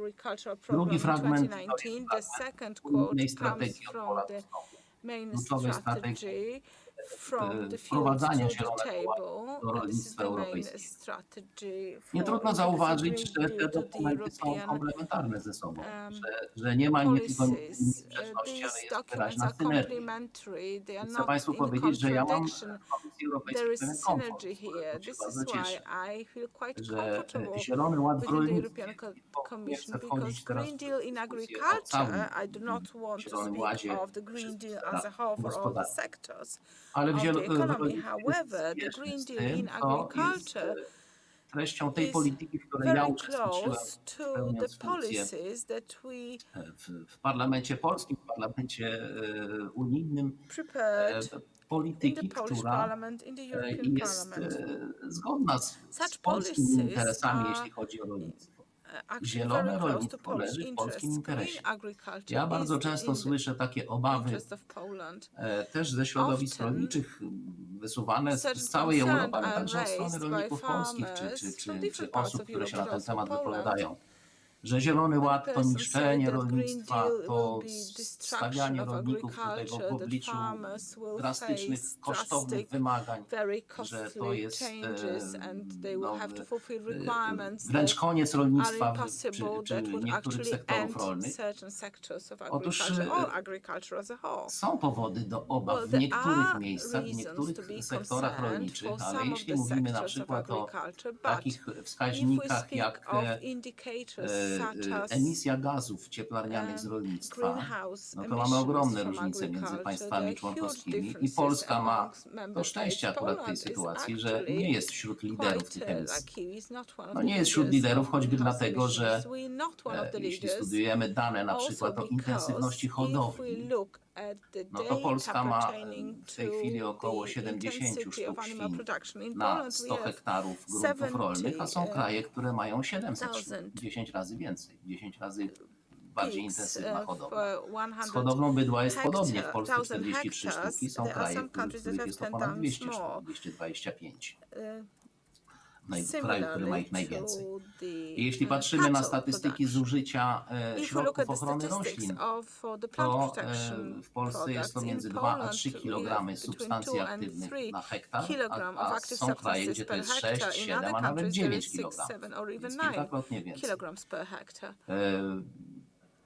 Podobnie z wieloma innymi wskaźnikami, więc te największe problemy związane z intensywnością produkcji, z wielkością emisji z rolnictwa są gdzie indziej. Mapa, proszę pamiętać, że mapa tych wyzwań, które się wiążą z poziomem zagrożeń, jest różna. W przemyśle jest inna w przemyśle i inna w rolnictwie. I warto to dostrzegać. Zielony Ład, ja się też podzielę, proszę Państwa, taką bardzo osobistą refleksją, bo no, moja pamięć rolnicza, wychowałem się na wsi, rodzice prowadzili gospodarstwo 10-hektarowe, w tej chwili zwiększone do 17 hektarów, to samo gospodarstwo prowadzi mój brat. No, pamiętam czasy ze znacznie ponad pół wieku, kiedy jako dziecko już pomagałem rodzicom w pracy w tym gospodarstwie i kiedy teraz słyszymy o krótkim łańcuchu dostaw, o gospodarce w cyklu zamkniętym, o gospodarce odpadami, o tych właśnie gospodarce opartej na pochłanianiu węgla, o dobrostanie zwierząt. Sięgam pamięcią, to wszystko już było, ja to znam. Tego nie wymyślili współcześni ekolodzy. To Zielony Ład w rolnictwie nie jest jakimś współczesnym wynalazkiem. Ja pamiętam gospodarstwo, w którym właściwie wszystko to, co przyjechało z pola, co zostało zwiezione z pola do gospodarstwa, no, część, ale niewielka, była sprzedawana w postaci ziarna gdzieś na ale właściwie większość była skarmiana jako pasza dla zwierząt. Zwierzęta były w warunkach dobrostanu, na słomie, na ściółce ze słomy, która się zamieniała w obornik i była następnie wywożona jako nawóz naturalny w pole. I właściwie nie było żadnych odpadów z tego gospodarstwa. To była gospodarka w cyklu zamkniętym. Nie było takich problemów, jakie na przykład dzisiaj trawią rolnictwo, to coraz bardziej wyspecjalizowane. Susza na przykład. Nie było takiego problemu, bo był stosowany obornik, który zatrzymywał część, znaczy poprawiał gospodarkę wodną i te susze nie były takie częste jak dziś. Więc oczywiście nie ma mowy o tym, żeby wracać do tego, co było. Nigdy w żadnej dziedzinie, także w rolnictwie nie ma prostego powrotu do dawnej sytuacji, ale myślę, że w zmienionych warunkach, ale musimy myśleć o agroróżnorodności, o tym, żeby rolnictwo nie było tak jednoznacznie nakierowane na ściśle wyspecjalizowane kierunki produkcji. Rolnicy są do tego zmuszani, konieczność ekonomiczna ich do tego zmusza. Żeby utrzymać się, to trzeba się wyspecjalizować w jednym kierunku produkcji, ale to z kolei zmniejsza odporność. Przychodzi susza, czy jakaś inna klęska żywiołowa, albo też klęska urodzaju, który powoduje, że spadają ceny i stają się nieopłacalne. I natychmiast jest tragedia dla całego gospodarstwa. Natychmiast bankructwo zagląda w oczy. Przy różnorodności takiego ryzyka nie było, bo jeżeli jedna uprawa wypadła gorzej, to rekompensowane było to na drugiej uprawie, która nie była dotknięta jakimiś problemami. No, krótko mówiąc, odpowiedzią na te zagrożenia, które są w rolnictwie, jest większa różnorodność, większa też powiązanie z rynkami lokalnymi.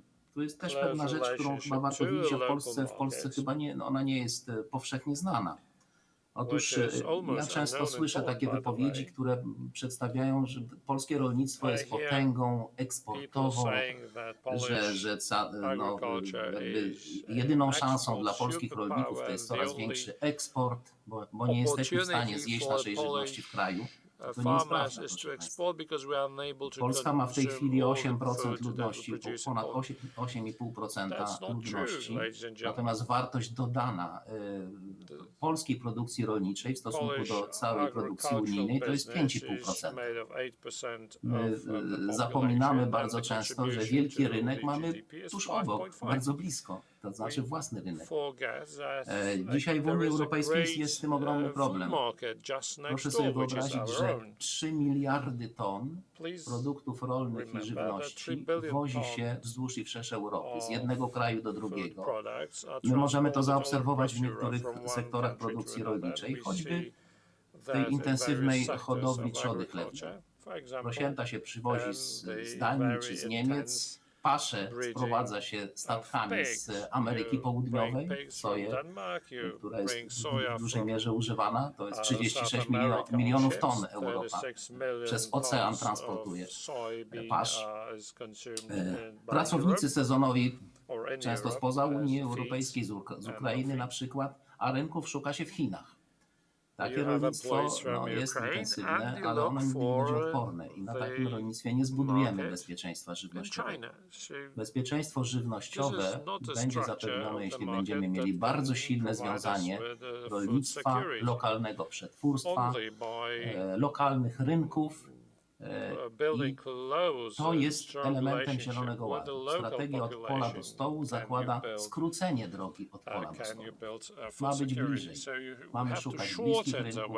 Będą wspierani rolnicy, którzy będą właśnie produkowali na lokalne rynki. Będą wspierani przetwórcy, którzy będą uczestniczyć w tego typu programach. I to jest wielka szansa dla rolnictwa w takich krajach jak Polska i dla polskiego w szczególności. Więc ja mam ten komfort, że nie mam się czemu przeciwstawiać, najkrócej mówiąc, jeśli chodzi o Zielony Ład w rolnictwie. Bo to jest kierunek, który może przynieść i z pewnością przyniesie, jeżeli zostanie konsekwentnie wdrożony, przyniesie pozytywne rezultaty. Rolnictwo ekologiczne, tutaj jeszcze chciałbym o tym powiedzieć, bo ono będzie jednym z głównych elementów tego programu. To jest wielka szansa dla małych gospodarstw rolnych, dla małych i średnich gospodarstw rodzinnych. My chcemy osiągnąć taki cel też i to jest mój, taki bardzo osobiście się do tego mocno przywiązuję. Otóż w ciągu jednej dekady z rolnictwa europejskiego zniknęło 4 miliony gospodarstw. I to małe i średnie gospodarstwa. To jest znikanie gospodarstw jest wielkim problemem w całej Unii Europejskiej. Z 14 milionów zrobiło się 10 milionów. Tempo znikania to jest 1000 gospodarstw dziennie.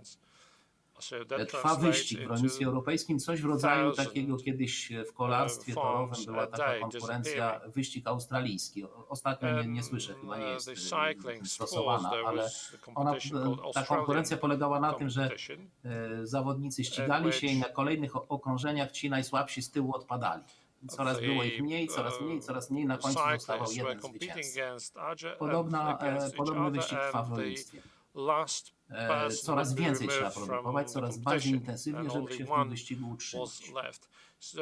I to, co chcemy osiągnąć poprzez właśnie te instrumenty Zielonego Ładu, poprzez strategię od pola do stołu, poprzez tą ochronę bioróżnorodności, poprzez te ekoprogramy, które mają premiować rolników spełniających wyższe standardy ekologiczne, żeby ci, którzy są na końcu tego wyścigu i ci, którzy zapewne odpadliby na którymś z następnych okrążeń, żeby oni się utrzymali w tym wyścigu. Mniej intensywnie produkując, nie ścigając się na masowość i na taniość produkcji, ale na przykład poprawiając jakość produkcji, uczestnicząc w programach dotyczących oznaczeń geograficznych, dotyczących właśnie rolnictwa ekologicznego. To jest ogromna szansa dla małych i średnich gospodarstw, żeby oni mogli pozostać. Bardzo jest potrzebne dla wielu aspektów zrównoważony rozwój obszarów wiejskich. Jak nie będzie rolników, nie będzie zrównoważonego rozwoju. Nie możemy dopuścić, żeby ostatecznie rolnictwo się znalazło w rękach jakiejś niewielkiej grupy koncernów, bo są już takie skłonności, że ziemia jest wykupywana. W tej chwili już 3% właścicieli w Unii Europejskiej ma ponad 50% ziemi. Zaledwie 3% właścicieli dysponuje większością gruntów rolnych w Unii Europejskiej. Zielony Ład jest próbą zatrzymania, odwrócenia tej tendencji, dania szansy większej liczbie rolników. Stąd ja patrzę na ten plan, angażuję się w jego realizację, widząc w nim dużą szansę dla rolnictwa w całej Europie, a szczególną szansę dla rolnictwa polskiego. Dziękuję bardzo. Dziękuję bardzo. Jak widać, ten Zielony Ład dotyka różnych sektorów gospodarki. Jeżeli chodzi o rolnictwo, to jak mówił pan Janusz Wojciechowski, tutaj szanse dominują nad zagrożeniami dla polskiego rolnictwa, które jest bardziej bioróżnorodne i bardziej ekologiczne niż na Zachodzie. Ale Zielony Ład dotyczy nie tylko rolnictwa, ale także przemysłu, także energetyki. I tutaj się pojawiają te zagrożenia, o których mówił pan premier Morawiecki, pan profesor Krasnodębski. Teraz chciałbym zapytać panią Agatę Śmieję, bo tutaj panowie mówili z perspektywy polityków, a pani reprezentuje organizację pozarządową zajmującą się ochroną środowiska. Czy jest możliwe pogodzenie tych dwóch celów, czyli tej polskiej drogi ochrony środowiska z tymi wymogami unijnymi? Czy też jesteśmy skazani na nieuchronny konflikt? Myślę, że takim punktem wyjścia do odpowiedzi na to pytanie jest to, co powiedział dzisiaj pan premier, że żeby przeprowadzić mądrze transformację energetyczną, ona po pierwsze musi być sprawiedliwa i musi być dostosowana do tego, w jakiej przestrzeni żyjemy, my Polacy. Jesteśmy w trochę specyficznej sytuacji w porównaniu do innych krajów Unii Europejskiej, choćby przez nasze położenie geograficzne. Południe Europy nie ma problemów z niską emisją, bo nie potrzebuje takich nakładów energii do tego, żeby ogrzać nasze budynki. they don't require that much energy to heat up their buildings. Also, the density of populations in the Nordic countries, that's 35 million of 7 countries, when we have 38 million in Poland, and we have to provide our homes with warmth. We don't have a great technology such as France or Germany. We don't have financial possibilities to really transform or get rid of the problem of low stack emissions. Also, the economic slump that we made through, that we're going to alleviate. There's another thing. Now, the COVID crisis struck us, which is going to impact the world economy. So the question is about the transformation funds. We need those funds. They are indispensable. We cannot actually do it independently without those funds in that very short time frame. The EU is right in the demand to reduce the CO2, or rather greenhouse emissions, because if we look back at the past 80 years ago, there are 2 billion people on Earth. Now we are nearly 8. The inhabited areas made up 60% of the Earth. Today it's only 20. So the question is how we can wisely give the planet back to nature to actually serve the population. We need clean air and clean water to live healthy, and our civil obligation is, thank you for the words, by the way, Professor, that Poland should take care of what is happening in our environment to maintain the balance between what the EU mandates and what opportunities or what possibilities we have in that respect. In the past 10 years, lots of things happened in environmental protection in Poland. In addition to the current Animal Protection Act, we had the Low Emission Management Act. We have 151,000 applications for the fund, for the money available. And we spent 3 million on that, and it's still a drop in the ocean. So I believe that the key thing that politicians should embark on, and business too, because many companies declared a change of tack and becoming more organic. Poland declared embarkation on the issue of hydrogen. We have also wind farms built offshore, so we're trying to catch up with the West. Our effort to introduce renewable energy sources in a wise way. The question is how much time we need for that and how much money we can collect from our own resources and how much should the EU contribute in terms of fair burden sharing, because other countries are in a better position to achieve that neutrality earlier on. Well, is there no danger that, we know that in the next budget perspective, a lot of funds are dedicated to green technologies that we would need to purchase. And right now, the Western countries can offer these technologies. So the money that is dedicated to Poland would finally end up in Western countries, as this is where we would have to buy the technologies. Are we thinking about this already?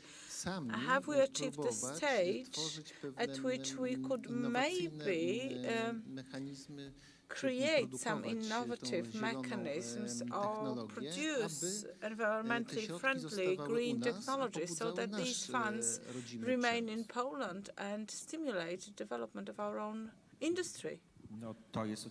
Well, this is one of the most important issues here, as realistically, say, who will benefit or profit from the transformation? Well, those who have such technologies at their disposal. One of the most important proposals is to facilitate access to technologies.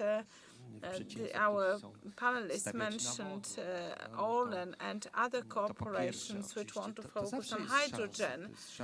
It is always an opportunity to use our potential. We have a structural problem in all the sectors.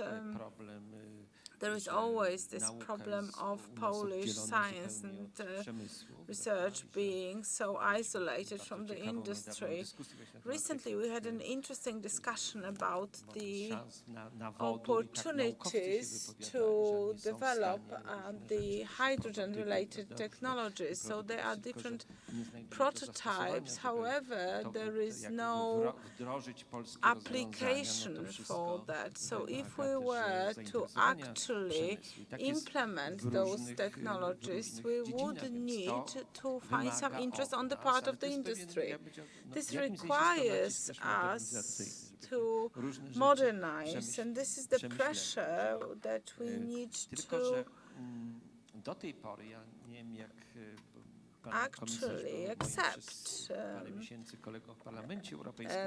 The current commissioner was my colleague at the European Parliament, and he was the member of the European Parliament for longer than I was, and our initial reaction to various ideas that are being presented and then translated into policies, our initial reaction to these European ideas is to say no. And we often defend things that are inevitable, against things that are inevitable. So the existence of Green Deal was quite foreseeable. It was never a question of it not being there. It is just a question of targets that we set up. So I remember that in many different presentations by representatives of different sectors of Polish economy, I saw a certain level of ambivalence. So in the beginning, they were protesting very strongly, and that's only natural because it involves costs and requires change and so on and so forth. But then they were quite proud that they were able to adapt to the new conditions. What was missing until now was something that has to do with the lack of overall strategy and lack of courage amongst the politicians. Courage should be a virtue nurtured by politicians. We left many things on the side, kicked them in the long grass, hoping that they will disappear by themselves. We never tried to be one step ahead in terms of different trends. Many discussions that I took part in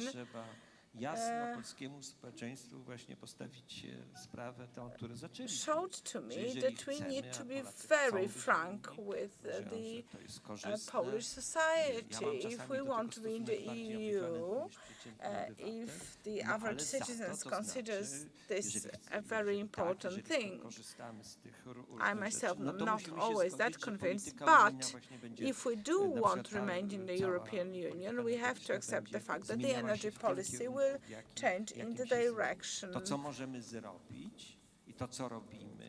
that it's taking now. The Prime Minister said that we have to make everyone else aware of our particular situation, and This doesn't always work because at the level of the parliament we are not, well, maybe more convincing at the European Council level, trying to say that the European solidarity means that, okay, if we accept this direction, the Green Deal and zero emissions from the economy, countries such as the Nordic countries that are privileged due to the area density of the population and the hydropower accessibility should make a greater contribution.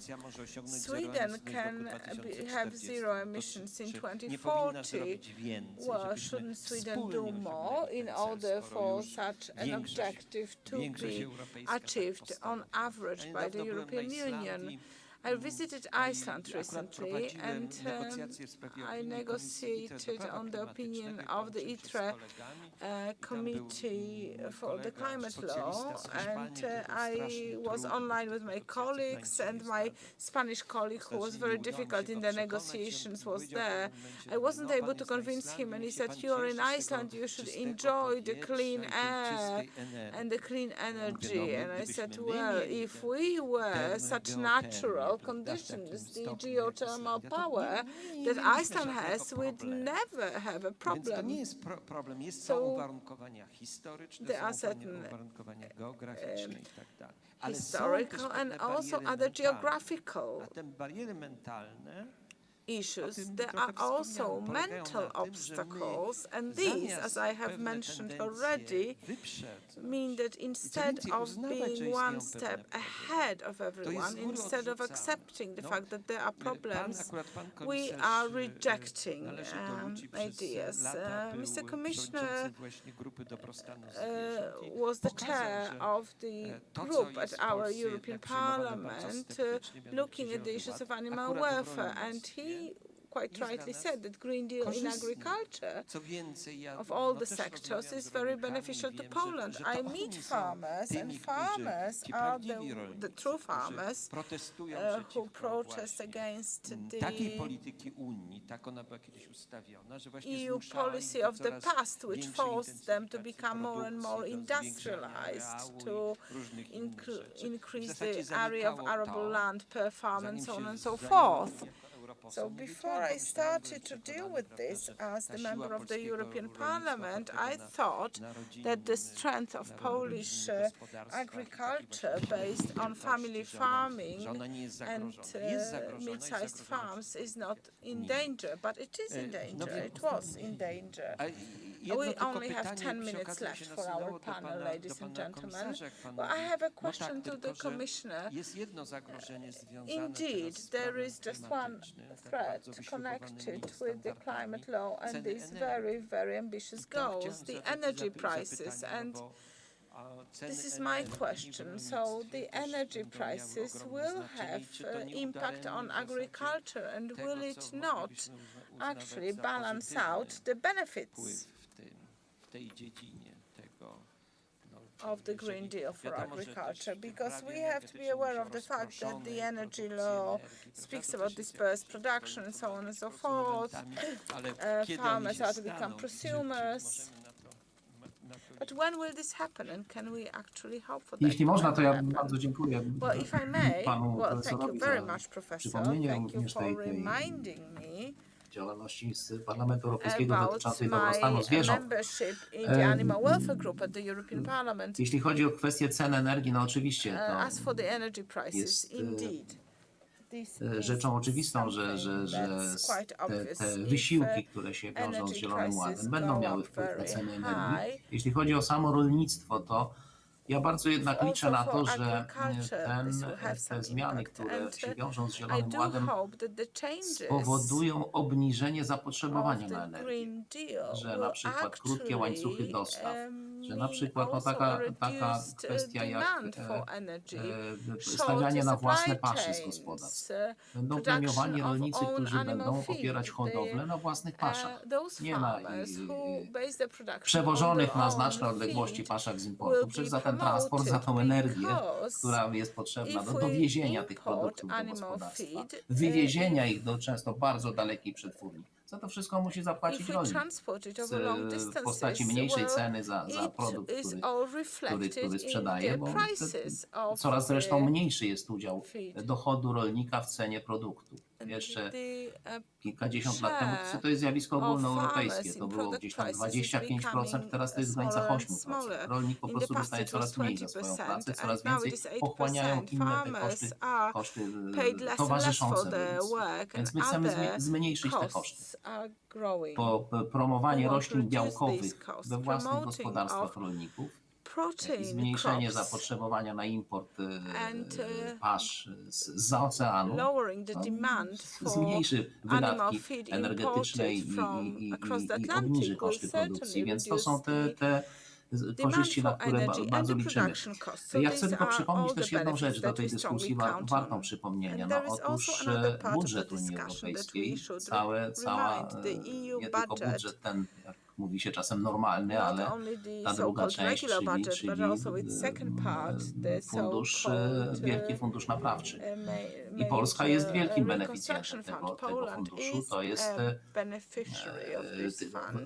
obu tych funduszy mamy do dyspozycji, czy będziemy mieli w tym, Polska będzie miała 750 miliardów, ponad 750 miliardów złotych. W poprzedniej perspektywie finansowej to polityka spójności plus fundusze rolne to było niewiele ponad 400 miliardów. Teraz jest ponad 750, więc zupełnie inne środki do dyspozycji. Bardzo ważną kwestią jest mądre wydatkowanie, stworzenie dobrych planów strategicznych i tych dotyczących rolnictwa i tego planu naprawczego, który to państwa będą proponowały, co chcą u siebie zrobić, żeby osiągnąć te ambitne cele, na co będą chciały wydać te środki. W rolnictwie też tak jest. Unia Europejska nie narzuca tego, tworzy pewne ramy, ale nie narzuca rolnikom, nie narzuca państwu członkowskiemu, na co konkretnie oni mają wydać pieniądze. To państwa członkowskie będą przedstawiały swoje propozycje do zatwierdzenia, więc to jest, myślę, że wielka szansa i ja bardzo na to liczę, że ważne jest, żeby tej szansy nie zmarnować i wykorzystać. Pan profesor bardzo trafnie zauważył, że jest taka czasem pierwsza reakcja odrzucenia. Jeśli chodzi o na przykład poprawę jakości środowiska. No, ja byłem w Trybunale Obrachunkowym w poprzednim miejscu mojej pracy odpowiedzialny za kontrolę dotyczącą jakości powietrza. No, mamy gigantyczny problem i to trzeba uznać. 50 tysięcy prawie Polaków i 500 tysięcy Europejczyków każdego roku umiera z powodu chorób spowodowanych zanieczyszczeniami powietrza. Ja nawet trochę powątpierwałem w te liczby i pytałem się, w jaki sposób to jest szacowane. No, w bardzo prosty sposób pokazuje się, no po prostu na obszarach tych zanieczyszczeń porównuje się liczbę zachorowań na choroby płuc, krążenia i to wychodzi bardzo jasno ze statystyki medycznej. Im więcej zanieczyszczeń, tym więcej zachorowań, tym więcej przedwczesnych zgonów. Więc to nie jest jakieś fikcyjne zagrożenie, to jest realne zagrożenie. Dzisiaj mówimy o COVID-zie, martwimy się tym bardzo i liczymy przypadki zakażeń i przypadki śmiertelne, ale w tym samym czasie z powodu zanieczyszczeń powietrza umiera 50 tysięcy ludzi. Więc to Zielony Ład, zmiana tej sytuacji jest wielkim wyzwaniem. Bardzo się cieszę z tego programu Czyste Powietrze, o którym pani Śmieja mówiła, bo to też był postulat Trybunału Obrachunkowego, jeden z postulatów sformułowanych w tej kontroli. A więc to są prawdziwe wyzwania i jeszcze tylko, żeby optymistycznie zabrzmiało, jeśli chodzi o rolnictwo. Powiem Państwu anegdotycznie dwie takie króciutkie rozmowy. Kiedy miałem spotkania z rolnikami z innych krajów. Pierwsze było z rolnikami chorwackimi podczas prezydencji chorwackiej. I pierwsze pytanie, jakie usłyszałem od rolników chorwackich, to, że ponieważ jestem komisarzem z Polski, to niech pan komisarz powie, jak Polacy to zrobili, że tak świetne rolnictwo mają, że tak doskonale polscy rolnicy wykorzystują to, że są w Unii Europejskiej. A my jesteśmy krócej i chcielibyśmy od was się dowiedzieć, jak to robicie. A drugie spotkanie było z rolnikami niemieckimi, takie trochę przypadkowe, bo spotkanie Rady było w Koblencji, tam się odbywały protesty rolnicze przeciwko Zielonemu Ładowi właśnie w dużej mierze. No i miałem okazję takiej krótkiej, nieplanowanej rozmowy z rolnikami, pytałem się, jakie są ich postulaty, o co im właściwie chodzi. Cieszyli się, że w ogóle chciałem z nimi rozmawiać i to tak nawet ta rozmowa dość nieoczekiwany przebieg miała. Ale jeden z rolników powiedział, a pan komisarz z Polski jest, to my byśmy chcieli być zarządzani tak, jak Polska zarządza swoimi rolnikami. Więc ktoś drugi go tam nawet próbował korygować jego wypowiedź, ale myślę, że Polska jest postrzegana bardzo dużo lepiej, niż się to czasami przedstawia w różnych miejscach. A zwłaszcza polskie rolnictwo oczywiście jest oparte na tych małych, rodzinnych gospodarstwach. Zapewnia bezpieczeństwo żywnościowe i ma wielką szansę, ale trzeba też widzieć zagrożenia i przeciwdziałać. Dziękujemy. Na koniec chciałbym zapytać panią Agatę Śmiech, bo z pani wypowiedzi pobrzmiał taki optymizm, że jest możliwe połączenie tych zmian ekologicznych na rzecz ochrony środowiska z wytworzeniem tej polskiej drogi specyficznej, która pozwoliłaby nie zarżnąć gospodarki pod wpływem presji unijnej. Ale to oznaczałoby, że musielibyśmy przekonać do swojego stanowiska państwa unijne. Jakie mamy argumenty, żeby do tego przekonać? I z drugiej strony, jak by mogło to wyglądać? Właśnie ta polska specyficzna droga, o której mówił premier Morawiecki. Na potrzeby tego, żeby rzeczywiście rzetelnie przedstawić polskie stanowisko w Unii Europejskiej, że oczywiście robią to nasi europosłowie i przedstawiciele polscy w parlamencie, ale ważny jest chyba zbiór takiego jednolitego głosu wszystkich sektorów What we need is a uniform voice, united voice of all the sectors of Poland. Stworzenie pierwszego multimedialnego polskiego raportu klimatycznego. Do tej pory takiego The first Polish multimedia report is going to be edited to be issued, which shows the global situation of Poland against the backdrop of climate, what risks we face. That includes also low emissions. Węgla, czy cały sektor górniczy jest Coal tak sector, duży, why is it so te big, naleciałości and historyczne wynikają, what are the ale historical pochwalić się też reasons dobrymi for that? praktykami, And we żeby want pokazać, also że to Polska showcase rzeczywiście nie good jest na końcu practices tej in that report stawki działań by ekologicznych, bo indicating rzeczywiście that naprawdę we are bardzo not wiele lagging rzeczy behind się the dzieje. Co chwilę są pro-environmental uruchamiane nowe activities. programy. Lots I of to nie tylko na things szczeblu are taking administracji place. New rządowej i programs centralnej, are ale też launched samorządy. Sejmik almost every Małopolski day. przegłosował The uchwałę Małopolska antysmogową, local eliminując parliament całkowicie węgiel i drewno z naszych domów. Ministerstwo Klimatu też w perspektywie do 2040 całkowicie chce w skali ogólnopolskiej wyeliminować paliwa stałe z naszych domów.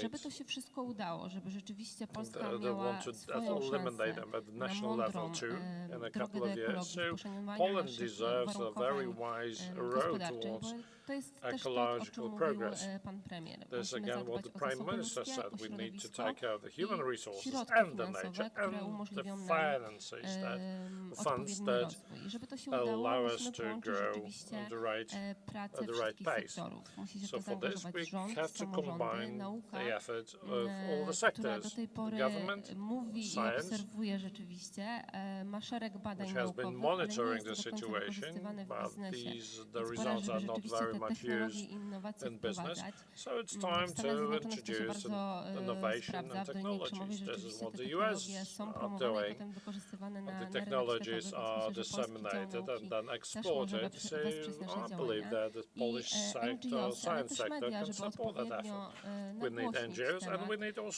temat problematyki ekologicznej, ale też tego, że finalnie to również my, społeczeństwo, obywatele polscy, jesteśmy odpowiedzialni po Police, we the Polish citizens are jointly responsible for the quality of air, for the clean river, for clean rivers. And if you don't really mind personally, to you, Professor, nothing will change. We need to do our homework and take care of our good.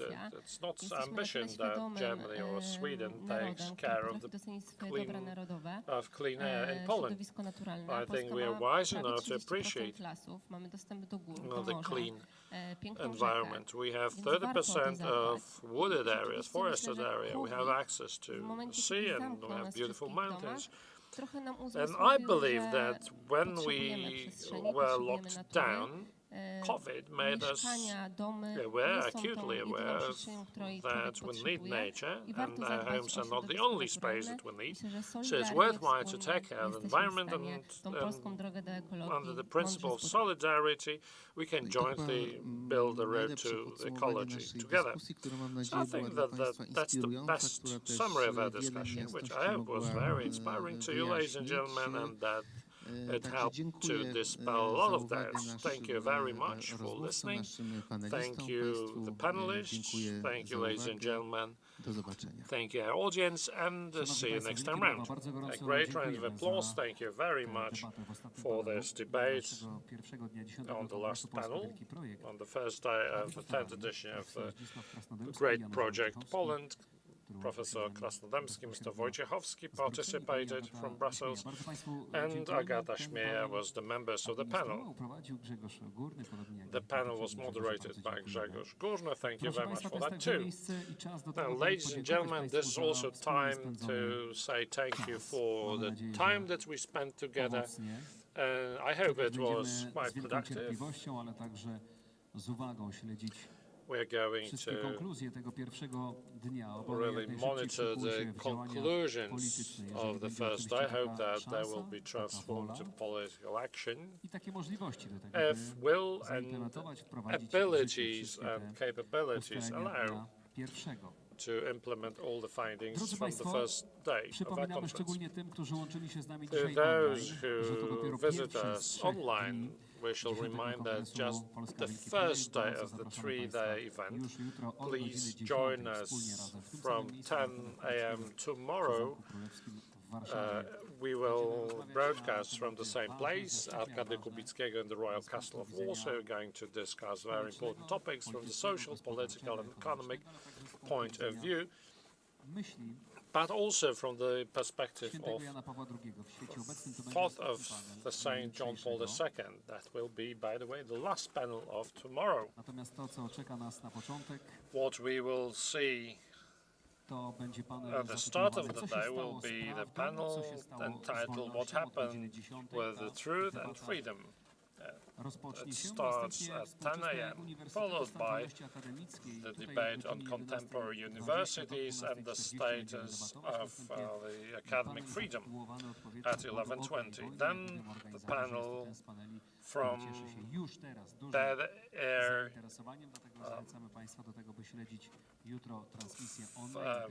Famine, Fire and War Protectors